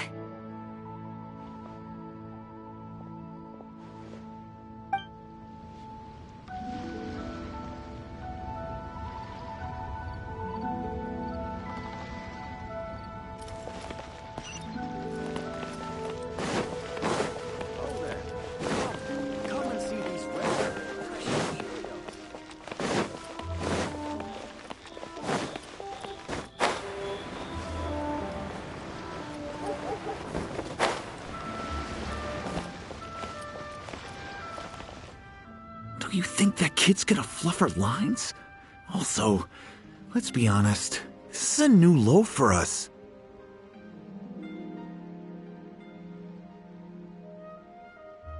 Yes, I know. But we didn't have any other options. Just try not to overthink it, okay? Nanan's one of Ningguang's most trusted informants. Ningguang adores that kid. She's not gonna get all suspicious just because her story doesn't quite add up. It sounds like you underestimated me. And the children as well.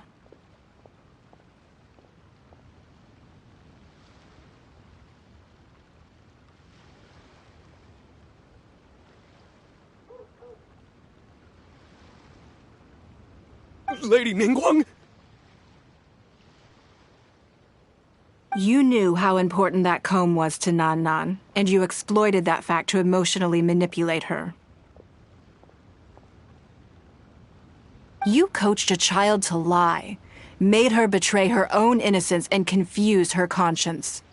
Do you not realize how contemptible that is?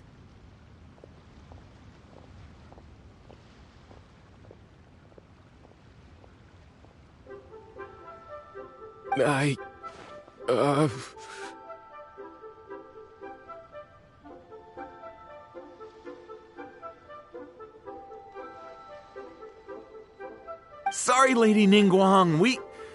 We never should have crossed you like this.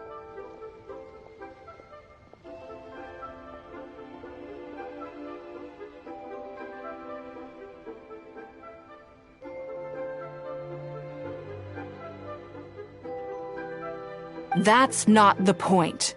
Business is business. And at some point, we're all trying to get the better of one another. So if all you'd done is fool me by feeding me false information, I'd make a loss, and that would be the end of it.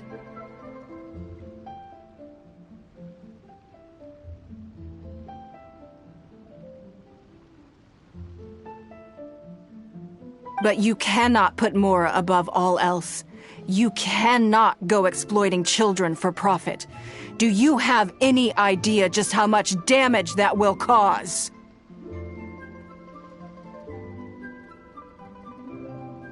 It was hardly our first choice either. We were only acting out of necessity.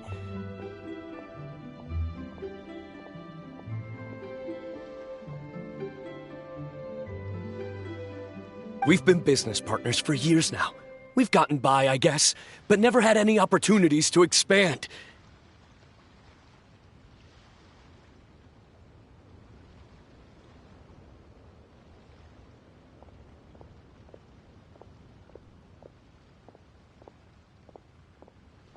When we heard about the movement in the luminescent spine market, we thought to heck with it. Let's go all in on this one. See if we don't get lucky for once. So we stocked up a huge stash of luminescent spines and watched as the price went up and up. We thought this was gonna be it. We were gonna make our fortune. But we waited and waited, and this mystery merchant from Fontaine never came. More and more people started to suspect it was all a huge scam. Suddenly, everyone with luminescent spines was running for the exit, selling as fast as they could, but we had so much inventory that no one was willing to buy it.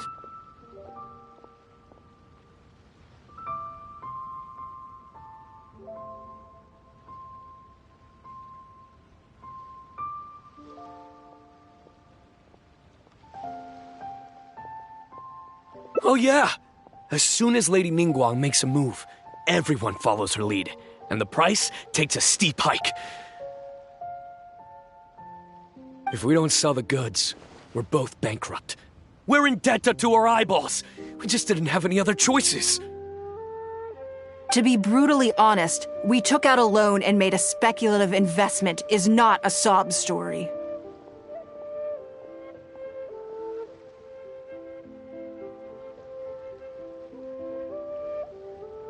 But not everyone has the capability to make rational decisions.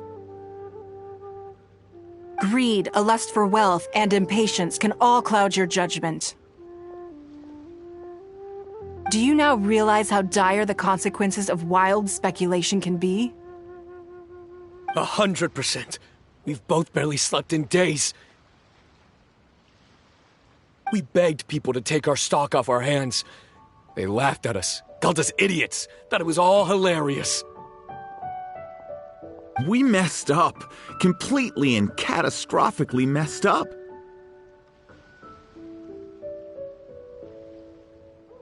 The savings we worked so hard our whole lives to build up, decimated just like that. All we want now is a chance to start over. Well, I can take your luminescent spines off your hands, but we will need a detailed contract. The portion of what I pay that exceeds the average price of luminescent spines in the past, you will have to pay back to me by some means in our future business dealings.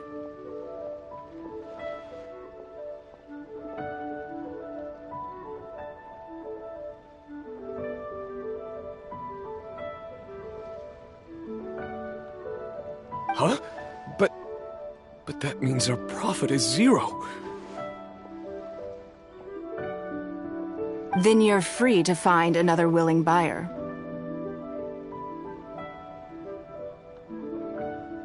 But if you're seriously still insisting on turning a profit under these circumstances, I'm afraid you're beyond redemption.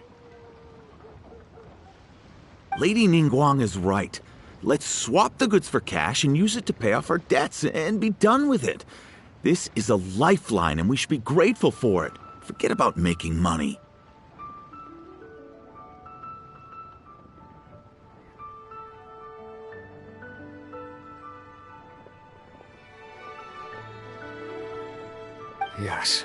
Yes, you're right. I have no particular need for luminescent spines, but I'm quite sure I can uncover a market for it with a little research.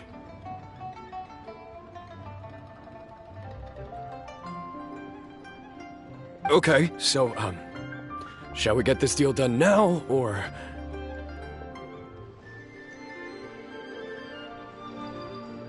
No need to hurry. Our deal is hardly the urgent matter here. Atoning for your transgressions is the main order of business.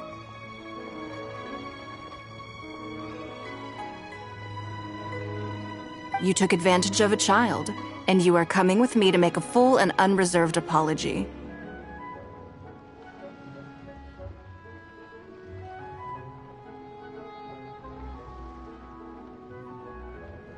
This is an opportunity for you to show remorse.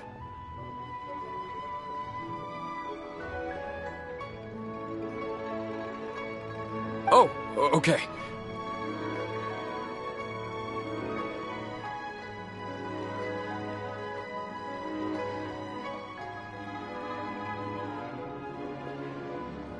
Come on, let's go back and see the children.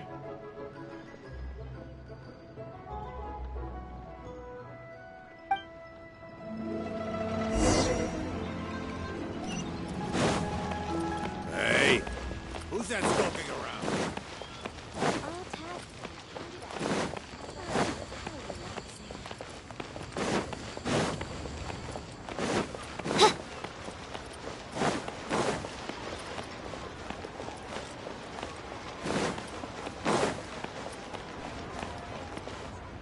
We're back.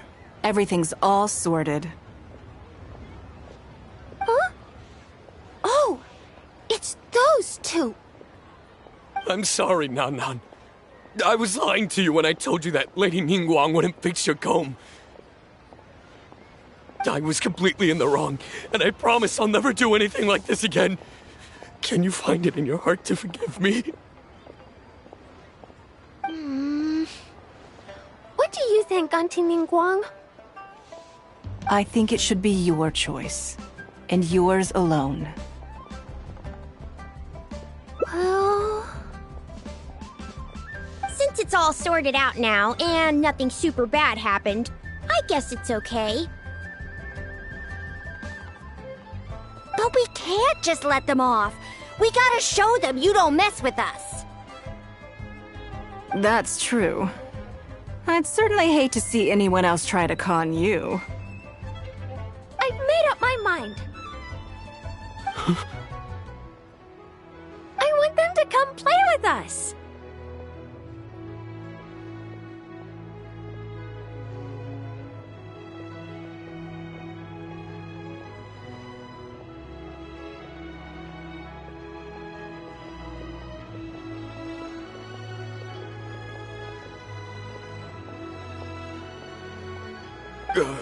What? Yeah! Now we have someone to play hide and seek with. Great idea. Let's go play hide and seek at the North Wharf. Wait a second. Nope. No waiting. Come on!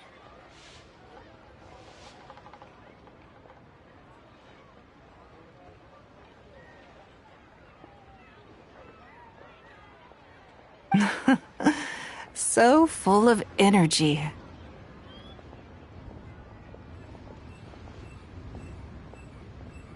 Yes, of course. I wouldn't feel comfortable leaving them alone with those two buffoons.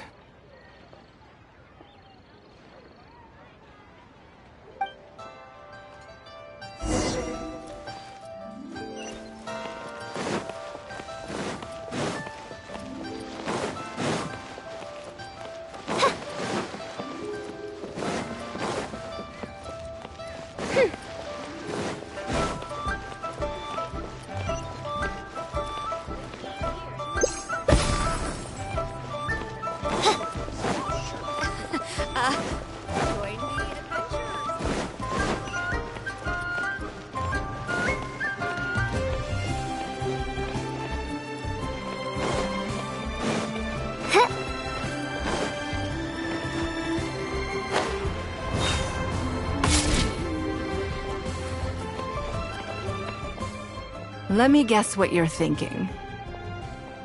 You're thinking that there's not a huge difference between me turning these children into my informants and the actions of those two businessmen. Am I right?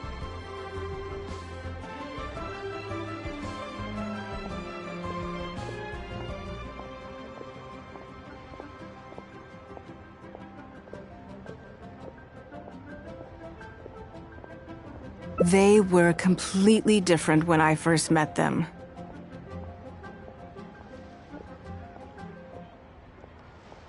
They'd run away as soon as they saw me, or they'd be shaking with nerves and unable to speak.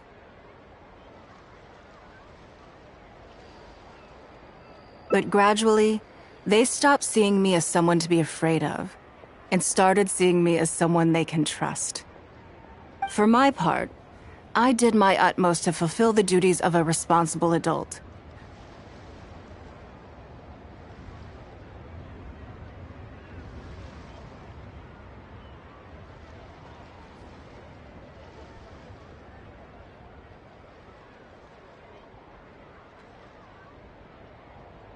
I played games with them, but I also taught them observation skills, analytical skills, how to think critically.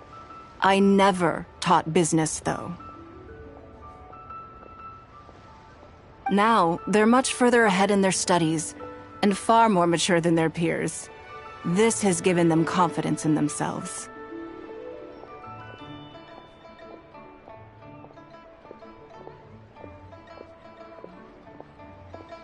I think that this is beneficial to them.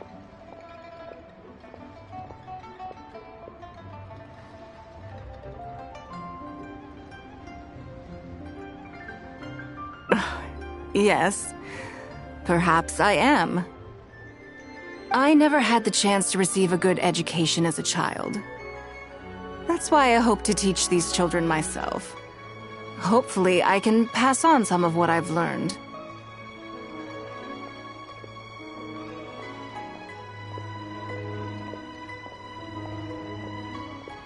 Someday they may realize that not everything is a win-win deal, that deception and one-upmanship are facts of life. But there's nothing wrong with that.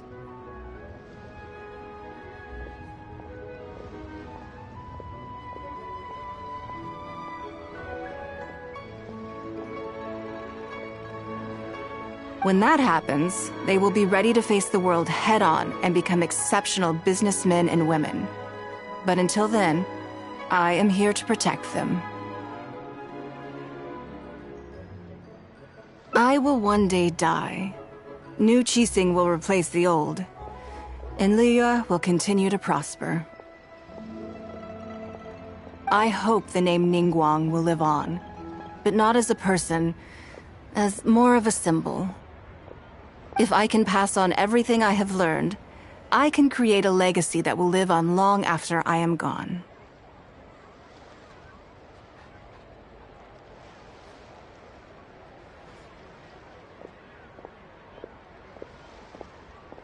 Come on, Auntie Ningguang! Hurry up! We're not gonna wait forever!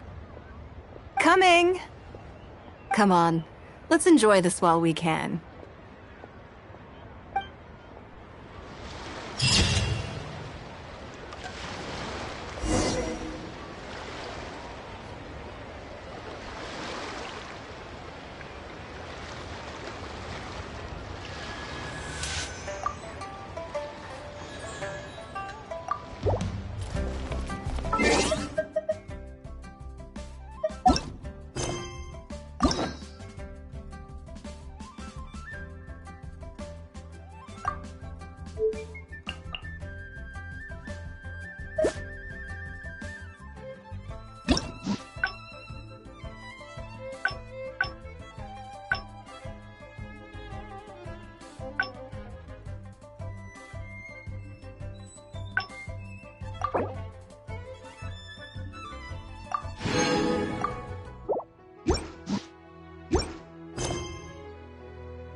And when you meet with the Ministry of Civil Affairs, please remind them that the festivities are not an excuse to procrastinate their work. Understood, Miss Ganyu. I'll take my leave now. Ganyu! What brings you here, Yao Yao? I've brought all the medicine you asked me to pick for you. Oh, and here's a pack of sweet flower seeds as well. Also, these dried Genshin leaves make a great pot of tea that's very good for you. I know you've had a lot to deal with at work recently, but you shouldn't push yourself too hard. If you're not careful, you'll end up falling asleep in the grass again. Well, this is weird. It's like a responsible younger sister talking to their disorganized older sister.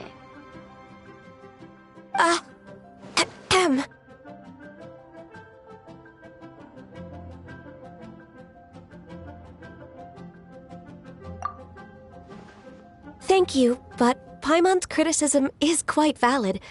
I do have a tendency to neglect matters outside of work, and that's something I should improve on.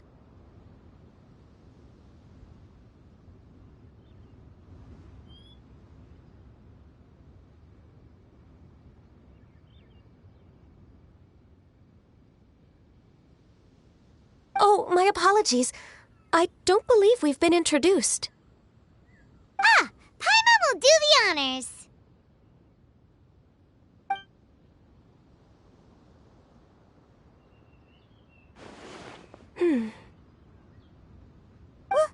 What's wrong? Did Paimon go over everything a bit too fast? It's definitely an ambitious plan. If there's anything you didn't quite catch, Paimon's more than happy to go over it again.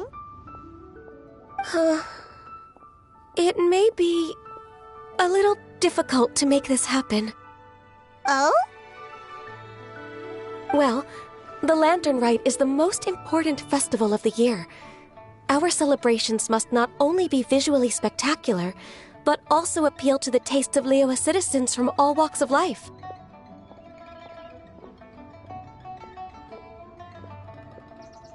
The Iridescence Tour is relatively unknown in Liyue. It's difficult to predict how a brand new show will be received. It would be quite risky for us to bet everything on this one music festival.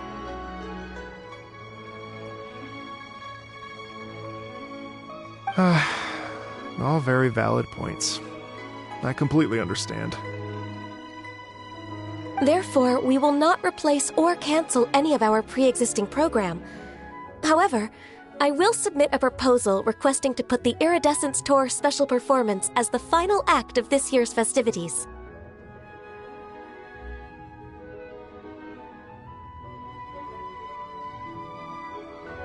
Some live music will certainly add to the festive atmosphere on the night of the Lantern Rite.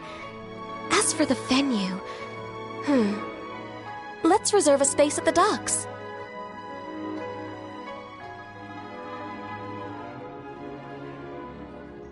Yes, my thoughts precisely.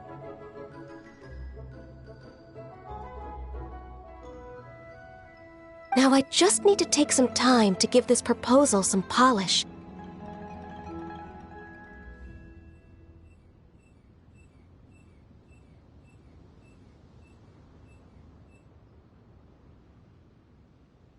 As long as I clearly lay out the pros and cons, and highlight the key points of the proposal, given that Ping and the Traveler have both given the idea their blessing, I'm confident that Qixing will be sure to give it serious consideration.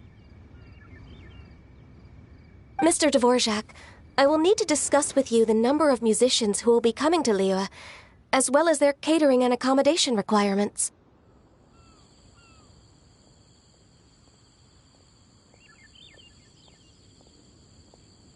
Oh, yes, certainly.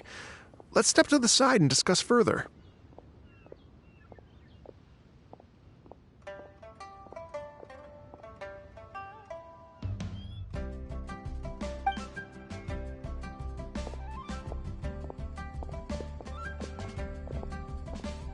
As soon as there's work to do, Ganyu's as diligent as ever.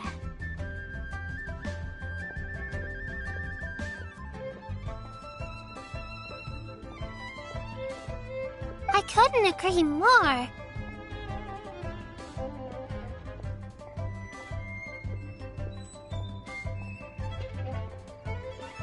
Master once said that everyone has things that they are good at and things that they are less good at. So, with that in mind, Ganyu shouldn't feel compelled to become perfect at absolutely everything.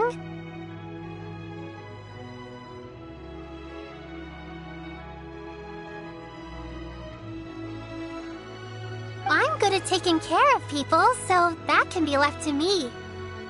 Wow. Hey, Yo-Yo, can you take care of Paimon too? Paimon's getting hungry again.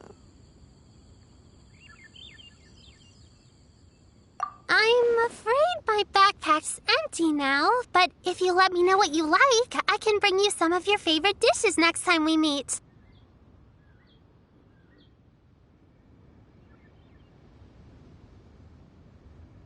Apart from lotus flower crisps, what else do you like?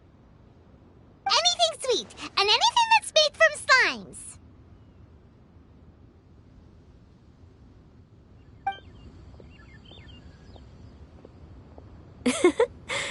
Here's what I've drafted so far. Anything else you want to add? No, this is excellent. I'm racking my brains, but I don't think you've missed a single thing. Perfect. Then we'll leave it as is. I'll go make an official copy. Oh, perfect timing. We were just wrapping up our discussion here. Not at all. Every second counts for a complex proposal such as this. I will inform the Qixing of this development immediately. Please give me a moment to pass on the message.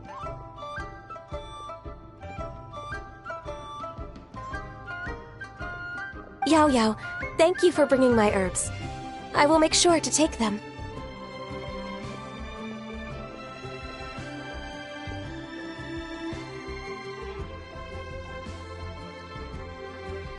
Remember to make tea from them first, Ganyu. You mustn't just chew them raw.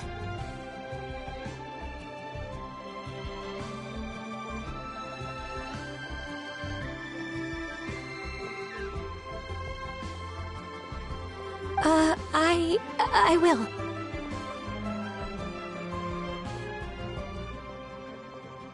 Okay, I should be getting back. If Yo-Yo stays out for too long, Mom and Dad will be worried sick.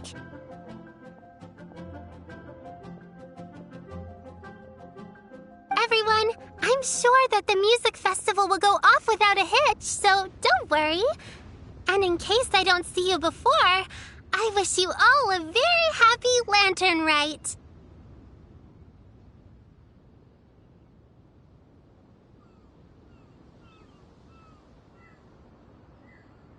Thank you, Yao Yao.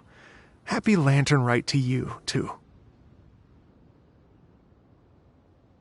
We should go get dinner together sometime!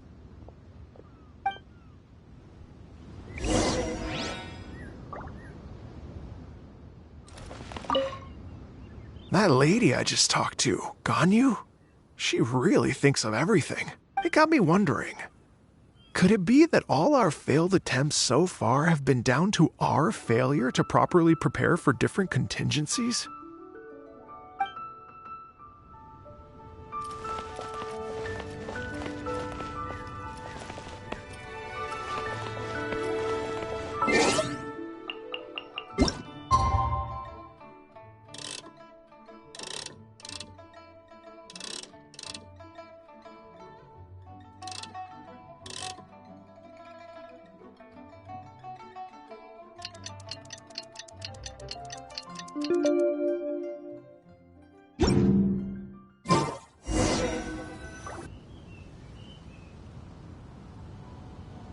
Greetings, Traveler, Paimon, and Mr. Dvorak. Call me Kuching.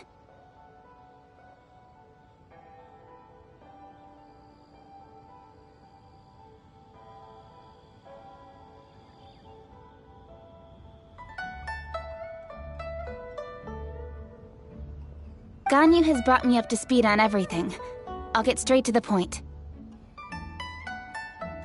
The Qixing have approved Ganyu's proposal. Over the next few days, I will be working with Mr. Dvorak on behalf of the Qixing to facilitate the organization of this concert.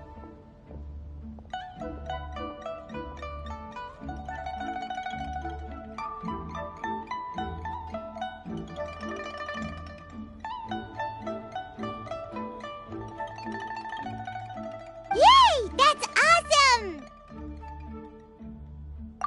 Please. The Qixing have a duty to deal with matters such as these. We have merely moved things forward to the next step.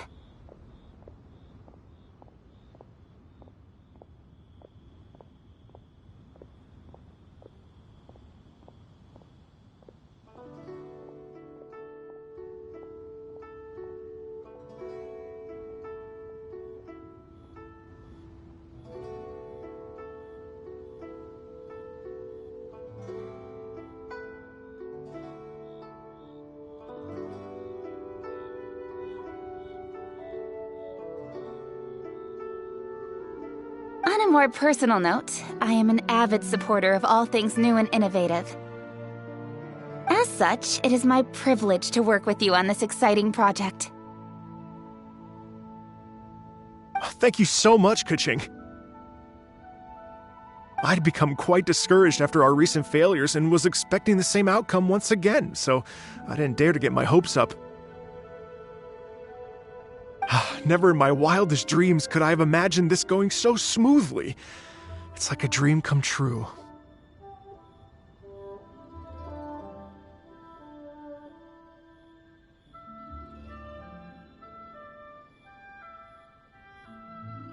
Right.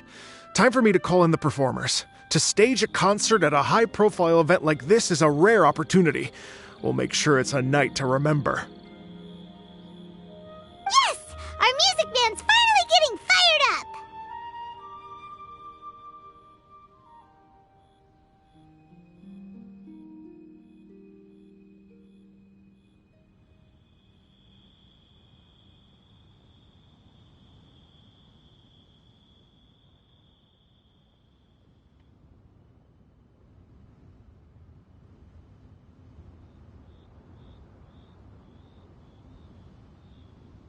Yes, indeed.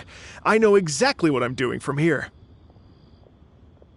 For a musician, music will always be the language they are most fluent in.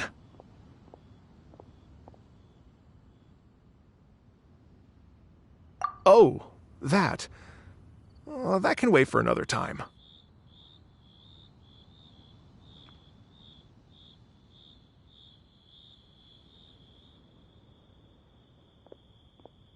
Oh. Ganyu? What's wrong? They told me all about Mr. Dvorak's situation, but I was so engrossed in drafting the proposal that I forgot all about it. Oh, that's quite all right. I don't even know what the person I'm trying to find looks like, so it was always going to be a long shot.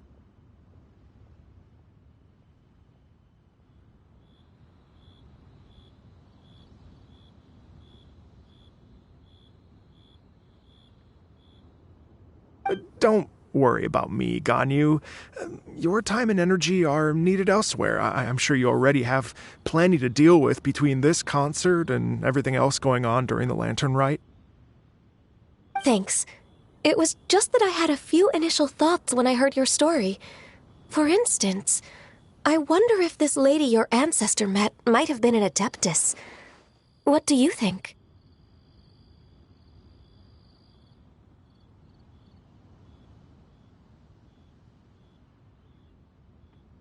To tell you the truth, Mr. Dvorak, I am somewhat related to the Adepti myself. I am part human and part Qilin. The Qilin is an illuminated beast.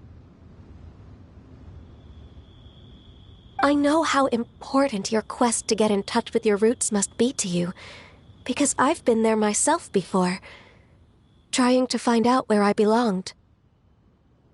Did you say the Adepti? And you're illuminated beast? Part Qilin? Are you telling me all the rumors of the Liyue Adepti are real?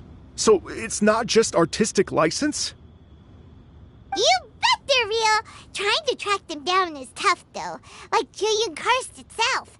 There's nothing specifically stopping you from going there, but getting in and out of there is quite an ordeal. Yes.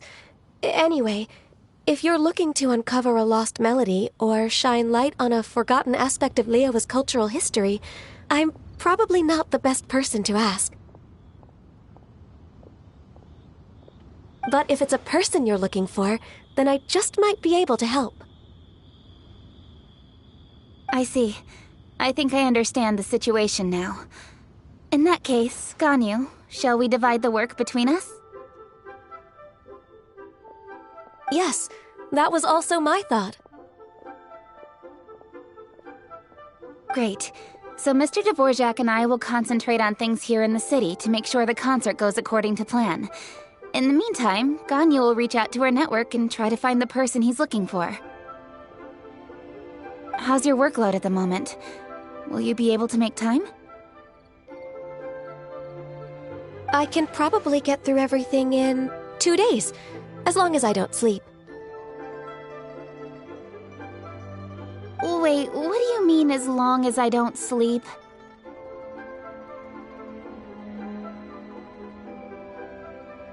Even for someone with illuminated beast blood in their veins, working for such an extended period without a break will take its toll on your health. Somehow that does not sound persuasive coming from Kuching.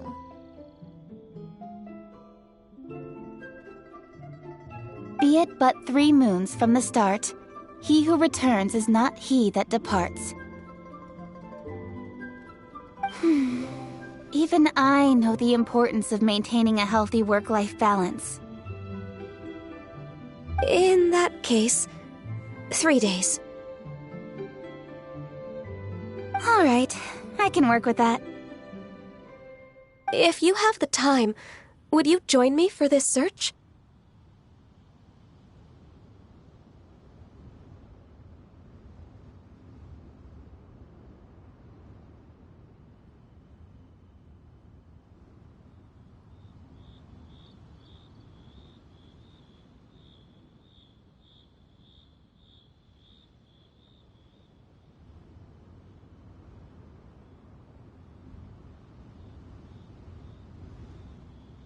You're well known to many of the Adepti and respected among the people.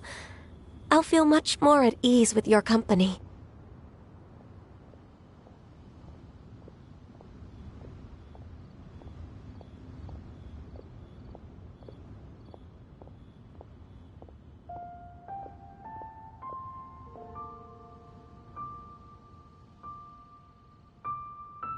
Okay, then let's meet back here in 3 days.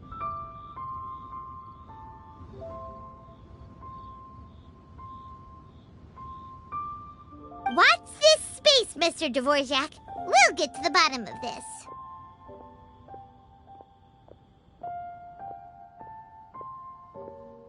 You're all so helpful and kind. I just...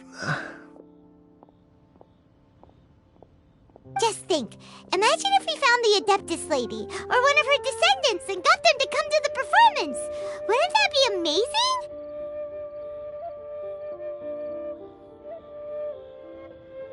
It'd be such a happy reunion, and that's exactly what this festival's all about.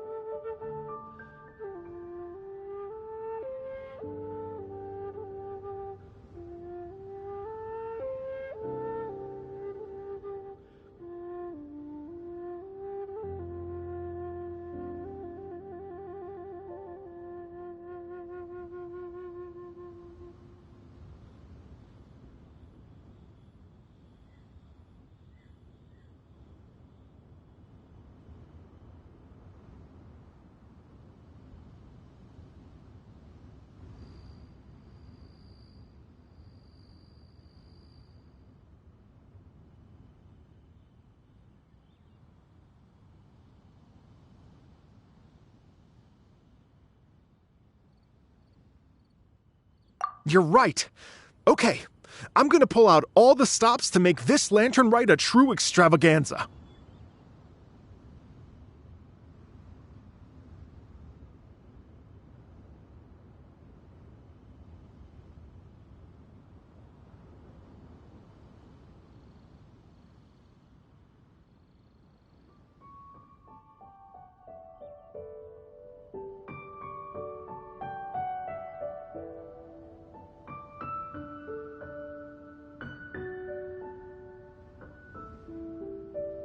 we should probably get going. Mr. Dvorak, could you come with me to confirm the site? Ooh, we're coming too! I was wondering, what are your thoughts on music? What does it mean to you? Music sounds nice? Truth be told, the question of what music means to people is one that I've been pondering for quite some time. Let's revisit this question after the concert.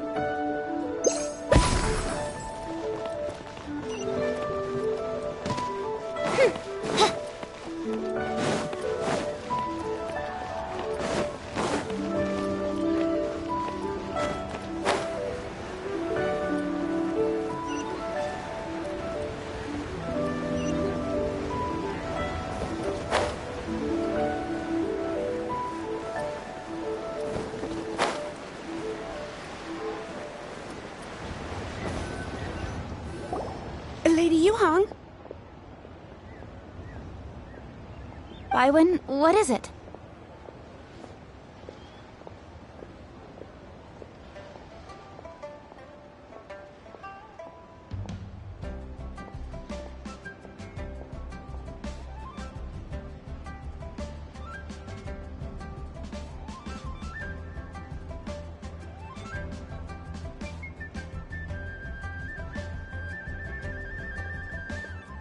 Per Lady Ningguang's orders, I've been gathering intelligence outside of the city with the goal of uncovering and dispatching any trouble ahead of the festival.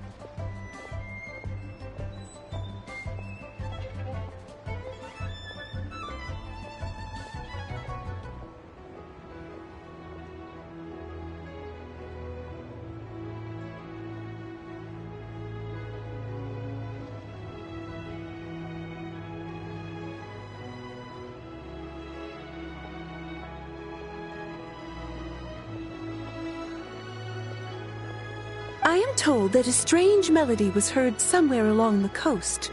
I was wary of investigating further on my own, so I was just on my way to report this incident to Lady Ningguang. But I'm worried that if we don't act right away, we may miss the window of opportunity to take appropriate action.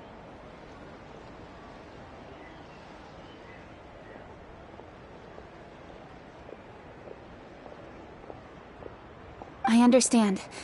In that case, Yeah, Kuching, you're busy enough as it is. There's a ton of different things in the city that needs your attention. Leave it to us. Don't worry. Whatever it is, we'll definitely be able to handle it. Well, she will handle it. With the Traveler on the case, it's as good as dealt with. Thank you. This will be a great help. I will inform Lady Ningguang about the situation. Once it's resolved, please come and find me again at Yujing Terrace and let me know.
And say hi to Ningguang for us.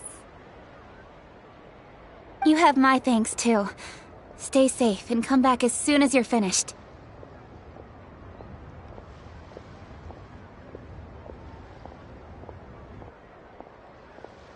Good luck.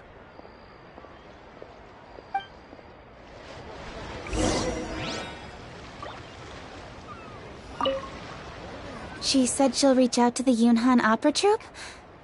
Huh, I see. Then I'll arrange for a rehearsal venue and accommodation as soon as possible. Everything should be ready tonight. Many thanks, Keqing.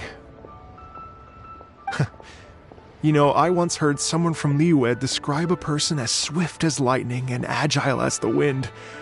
At the time, I thought it was a curious expression, and I had a hard time piecing together a mental image of such a person. But now, having seen Keqing in action, I honestly can't think of any other way to describe it. It's such a vivid and expressive phrase, a testament to the richness of Liyue's culture. You're too kind, Mr. Dvorak.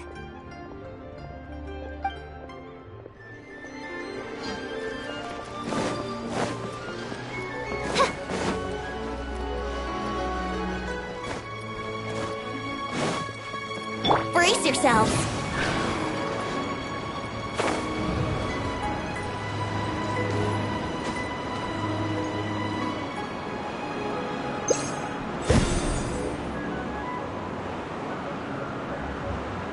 Let's play.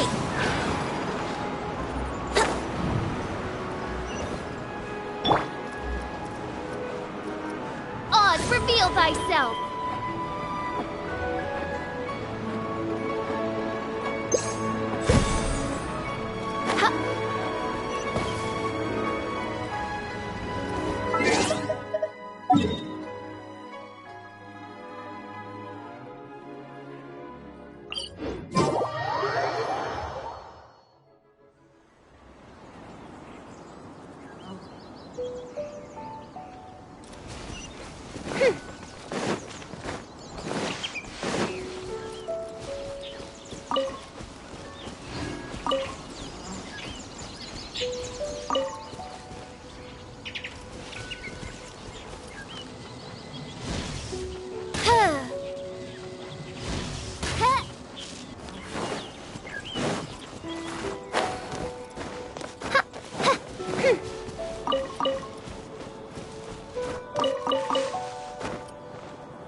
Yahoo!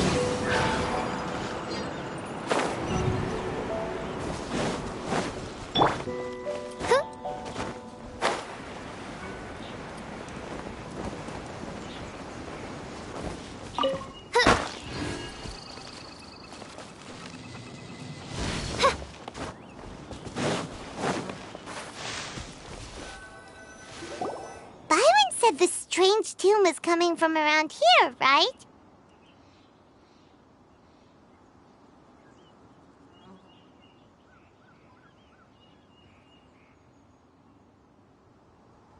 But Paimon doesn't hear anything.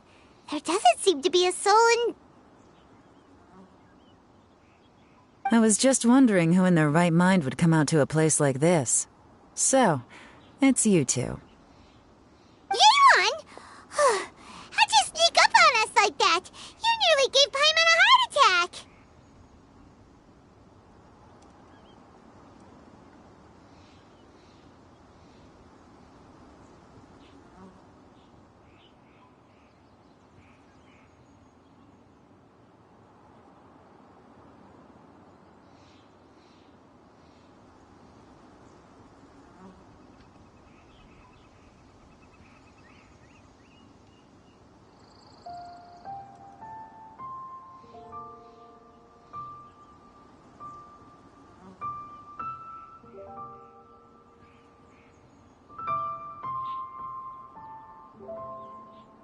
You look pretty alive to me. Can't have spooked you that bad.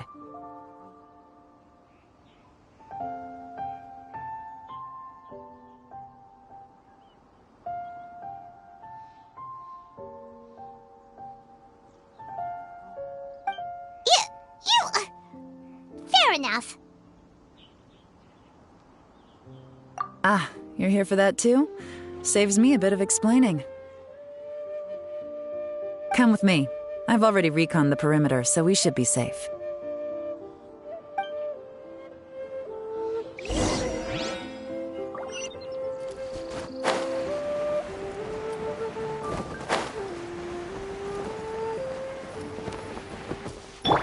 Let's light it up!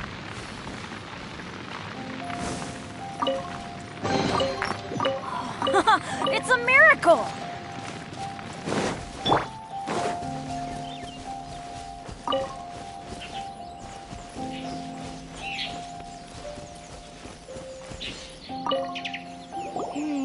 The stuff by the door is in pretty good condition, though. It can't have been too long ago that someone was last living here.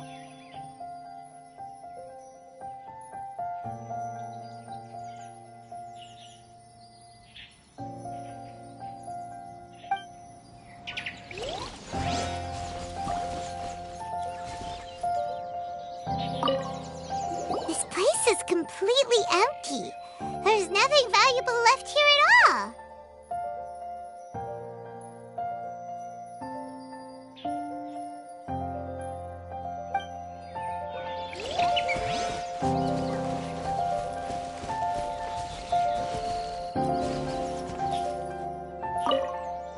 The doors and the windows are all fine, so there definitely wasn't a break-in.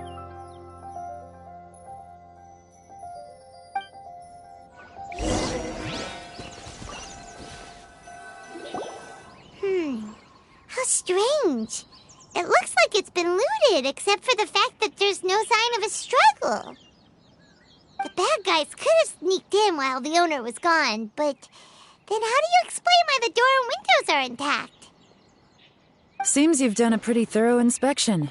So, any theories on what might have happened here?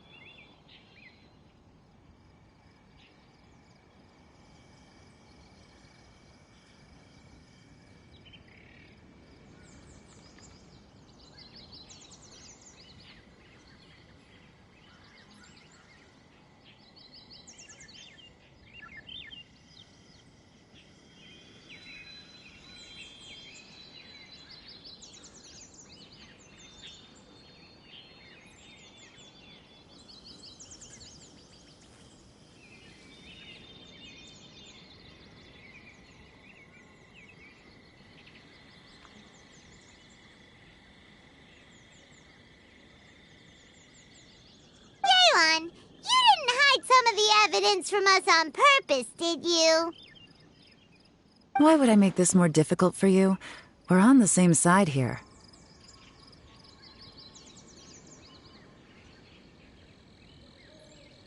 Okay, well, Paimon gives up then. Paimon's got nothing. What about you? Give up as well?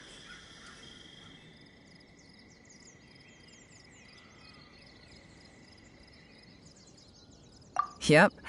It's not obvious at first sight, that's for sure.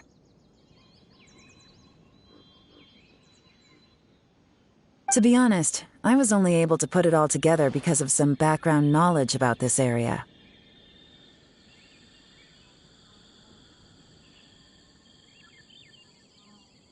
A long time ago, there used to be a group of bandits in the Liyue countryside who would sound a horn every time they were about to raid a village.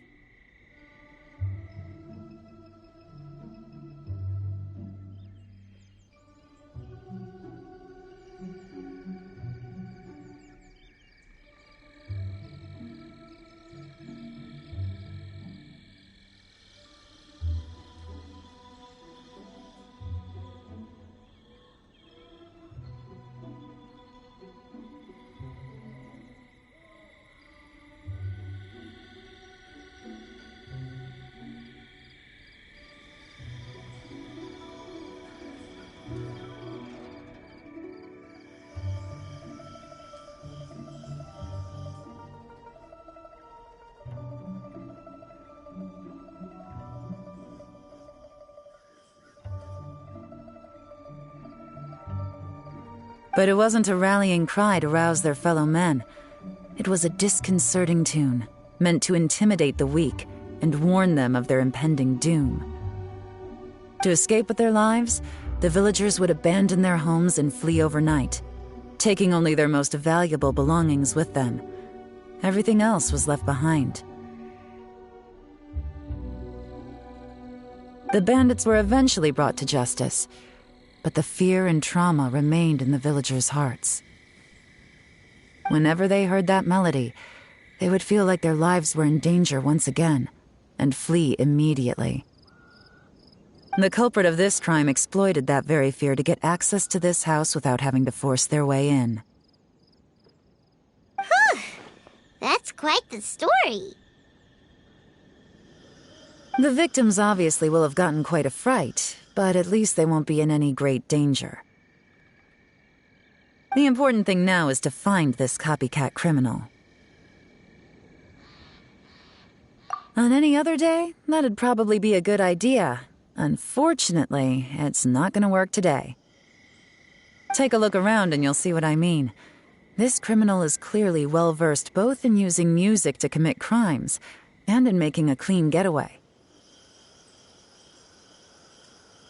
Not only did they stay off the muddy road to avoid leaving footprints, it looks like they were also careful not to bring any gadgets with so much as a trace of elemental energy. Evidently, they were intent on keeping even the most experienced investigators off their trail. Unfortunately for them, I'm one of the best trackers in the business. They're not about to get away with their little scheme on my watch. So basically, if we want to find the culprit, we just need to follow Yelan.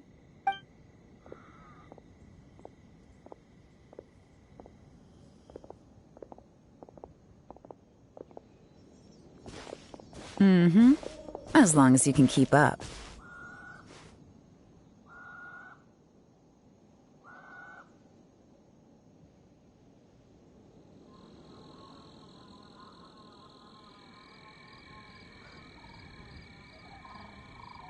Since the culprit's trying to be cautious and low risk, I'll bet they left through an area with some vegetation for cover, but not so much that it would slow them down.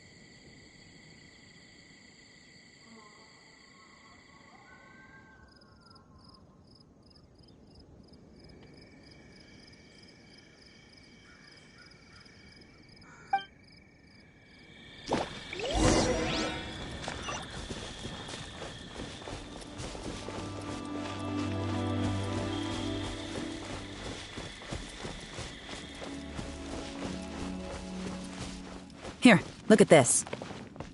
These tracks are superficial, but they definitely didn't occur naturally. Something heavy was being dragged this way, meaning we're headed in the right direction.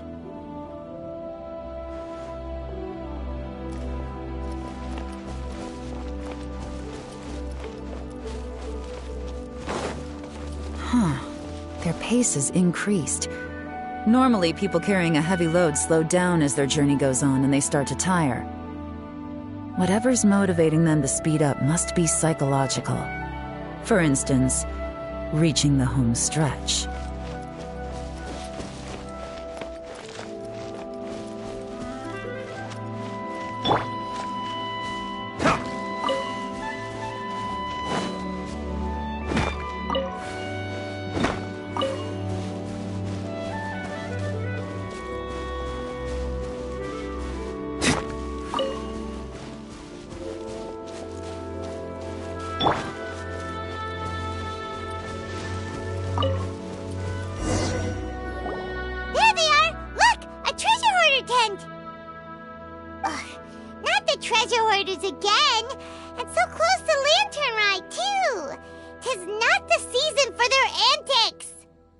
Come on, let's round them up.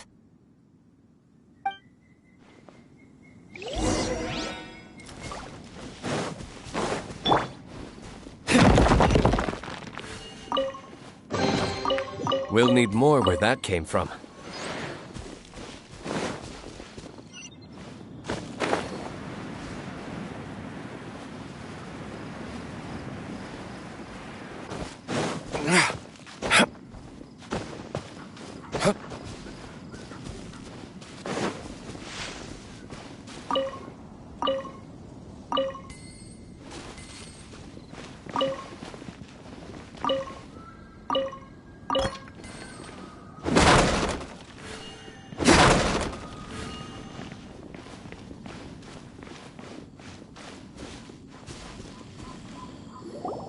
Hey!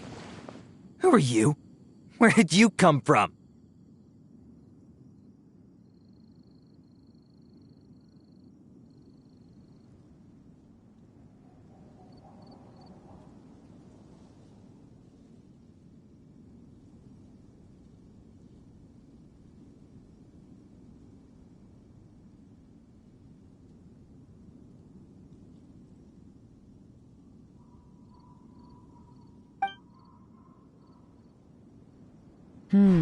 The evidence is conclusive.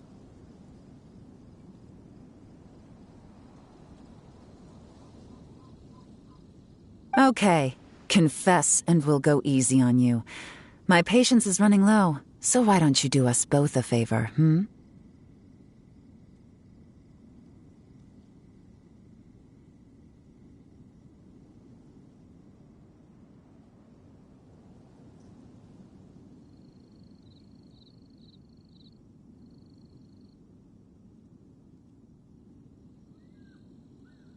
You kidding me? You think I'm scared of you?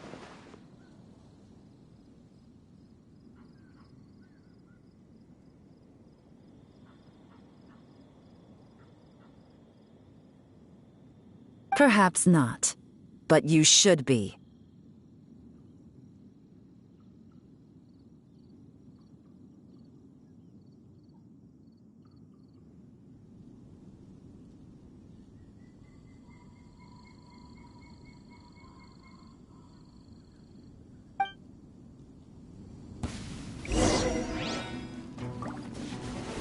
Gotcha! Curses. Seems like you're not all talk after all. There's no going back now. Better up my game. Mercy! Have mercy! Oh, it's a little late for that. I've come this far, I might as well finish the job.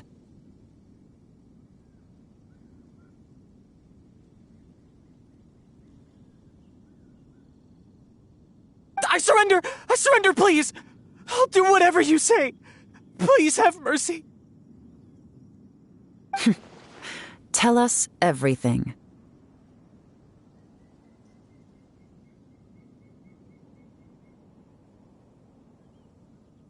You have one chance, and I'm warning you.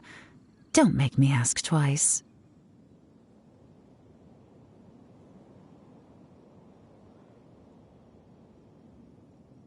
I won't, I swear!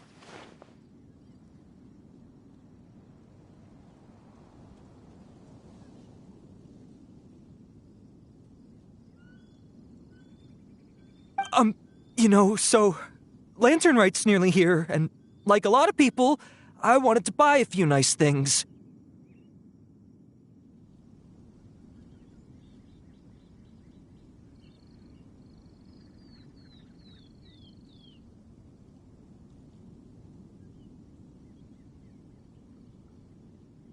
I know I'm with the treasure hoarders and everything, but I don't really have any kind of experience with robbing people and whatnot. So I don't have the guts to break into somebody's house.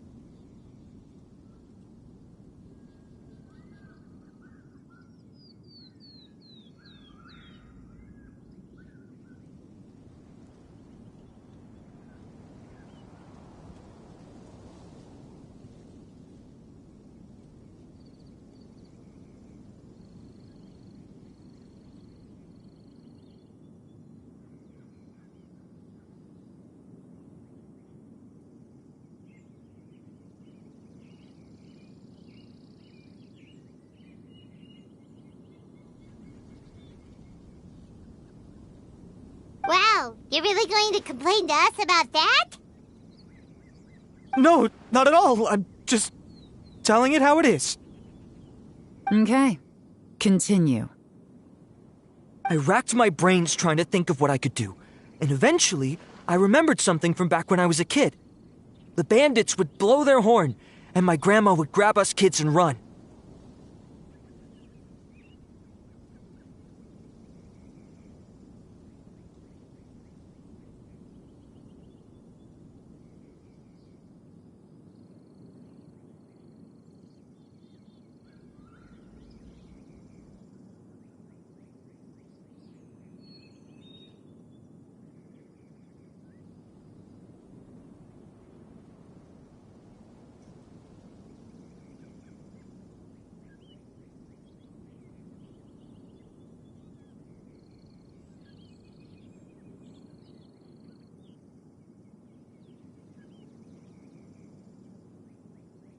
I remember the tune, so I figured I'd try it for myself.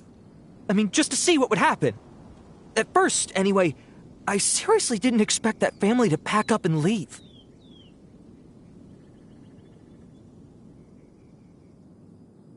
But they did. And they just left all their stuff right there for the taking. It was too easy. I couldn't resist.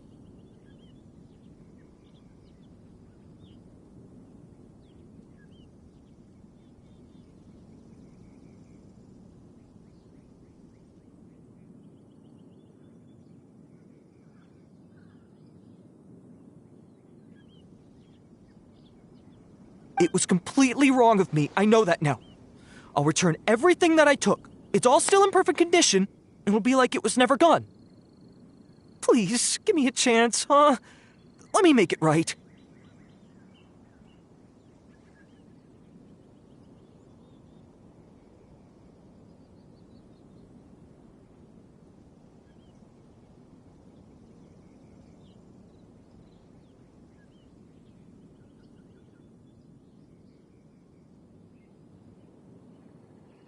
Give you a chance, huh?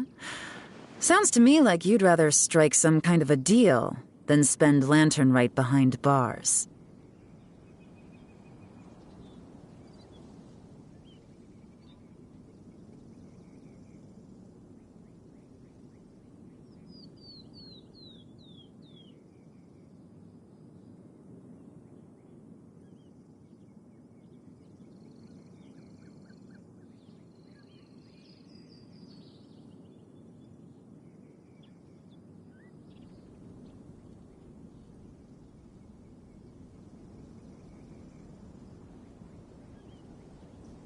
Yes?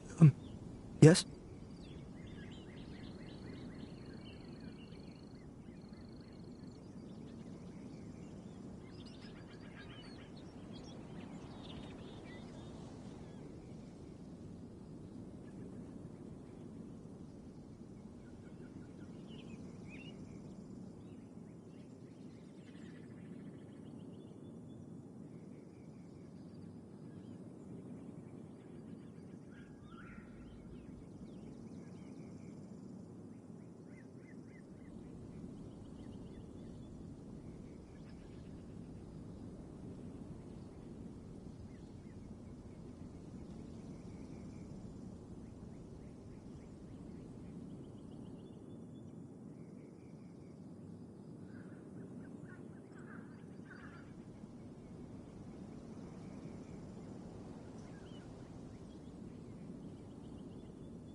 You know how to bargain, I'll give you that.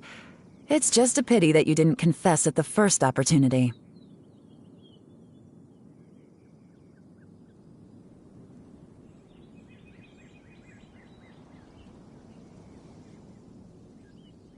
You'll have to take a walk with me. Once we've returned the goods, we'll find the owner of the house, and you can apologize to them in person. After that, I'll escort you to the Ministry of Civil Affairs. Yes, ma'am!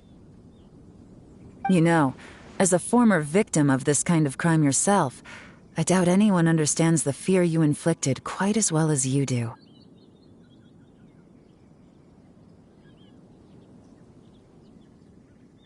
Does your greed matter more to you than your fear? More to the point, if you can play a tune from memory, don't you think you should be capable of making an honest living? You mean... That's enough hints for you. You'll have plenty of time to reflect on all of this yourself.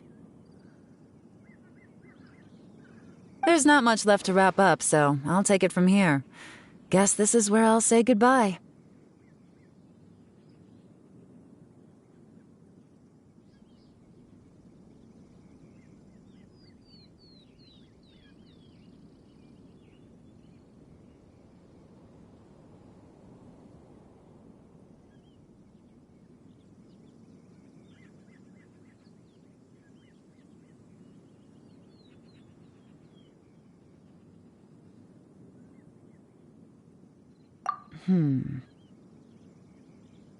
What is it? Is there something else? I'm still not sure how you first got your hands on this information, so play it safe when you get back. Don't mention to anyone that you ran into me out here. You helped a lot with the investigation and arrest anyway, so it's perfectly fair for you to get all the credit. Just take it. It works better for me, too. See you when I see you, and happy Lantern Rite. Yeon's such a pro at this. With her taking it from here, it's as good as resolved. Whoosh! Random event, a strange melody, complete! Although, it's kind of a shame that we never got that treasure hoarder guy to play the melody again.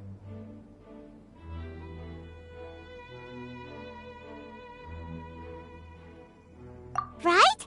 How could anyone not be? When we were chatting with Mr. Dvorak, music seemed like such a positive thing. And most music is, right? It can help us relax, feel all warm and fuzzy, recall happy memories, or even just think happy thoughts. I would never imagine that music could be used to commit crimes.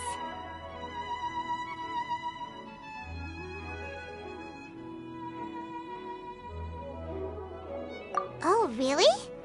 Huh. Makes sense. Paimon's musical understanding improves again!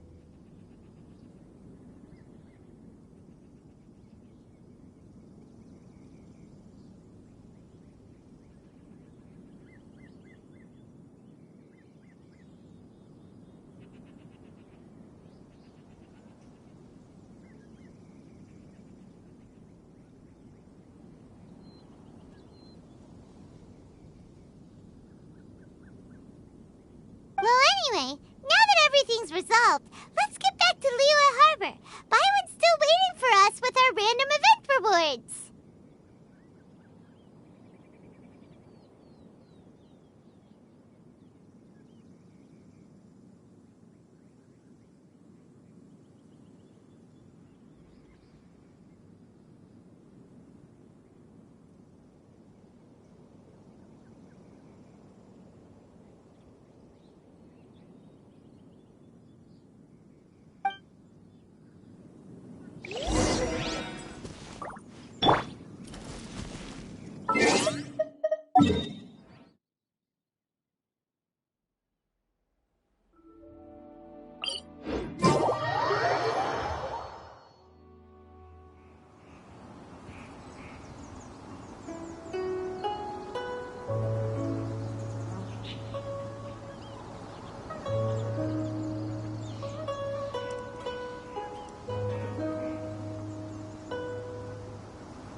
May the glory of the Prinzessin bring light to this world.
That's great news! Oh, please wait here a moment, if you would be so kind. Lady Ningguang instructed me to advise her upon your return.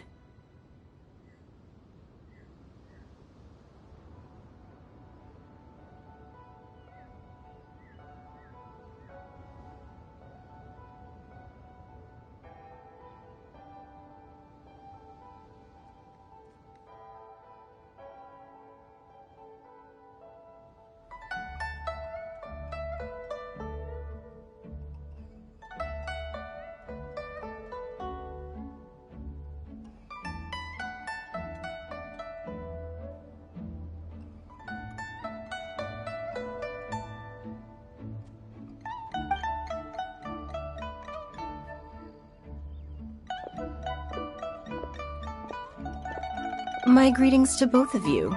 Long time no see. No need to be so formal with us, Ningguang. We've known each other for a long time now. You must be super busy with all the preparations for Lantern Rite. Don't mind us. On the contrary, I think it is those that I have known longest to whom I should extend the greatest courtesies. Alas, on a different day, I would invite both of you inside for some tea and a brief respite from your travels. But you're quite right. Trivial matters aside, there's no escaping the fact that we have a grand concert to organize. Once the performance itself is over, we'll then need to invite the representatives of the Iridescence Tour for a discussion on future collaboration opportunities. The financing arrangements alone could well entail many rounds of discussion.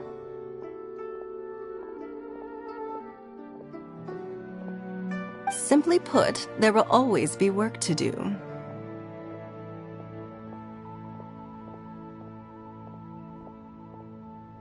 Whoa, you're already thinking that far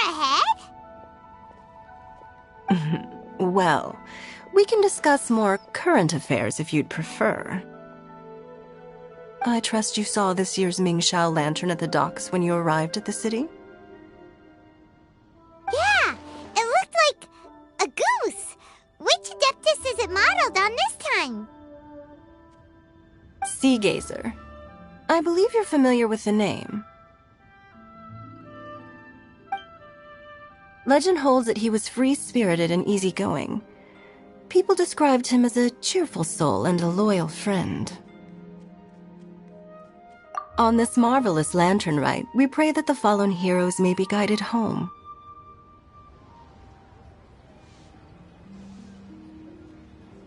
If the sound of music can flow like the rivers and streams into every corner of the land, perhaps the souls of those who have gone before us will hear the song of a new era.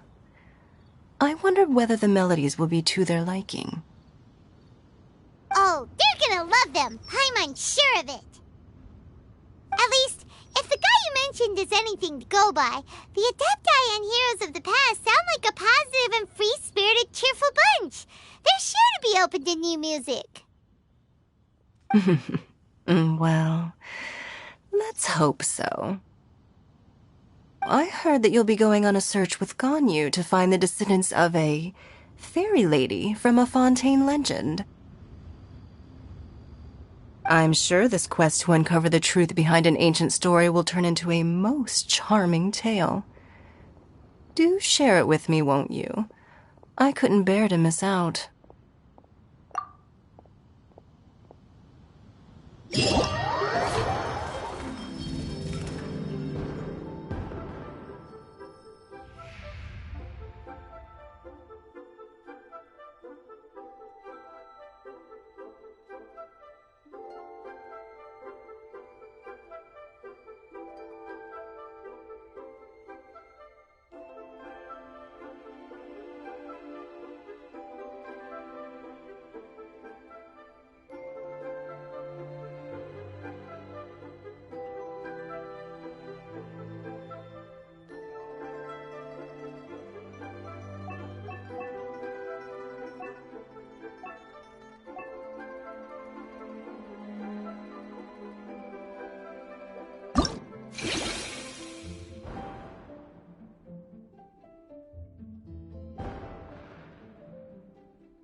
worry.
The well-being of my retinue during my impromptu absence.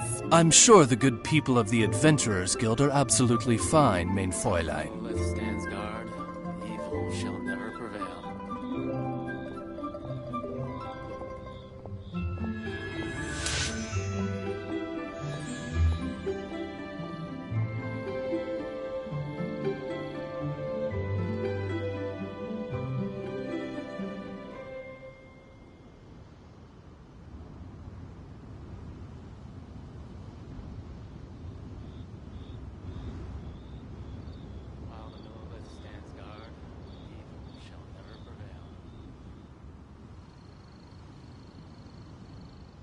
I hear the voice of fate, speaking my name in humble supplication.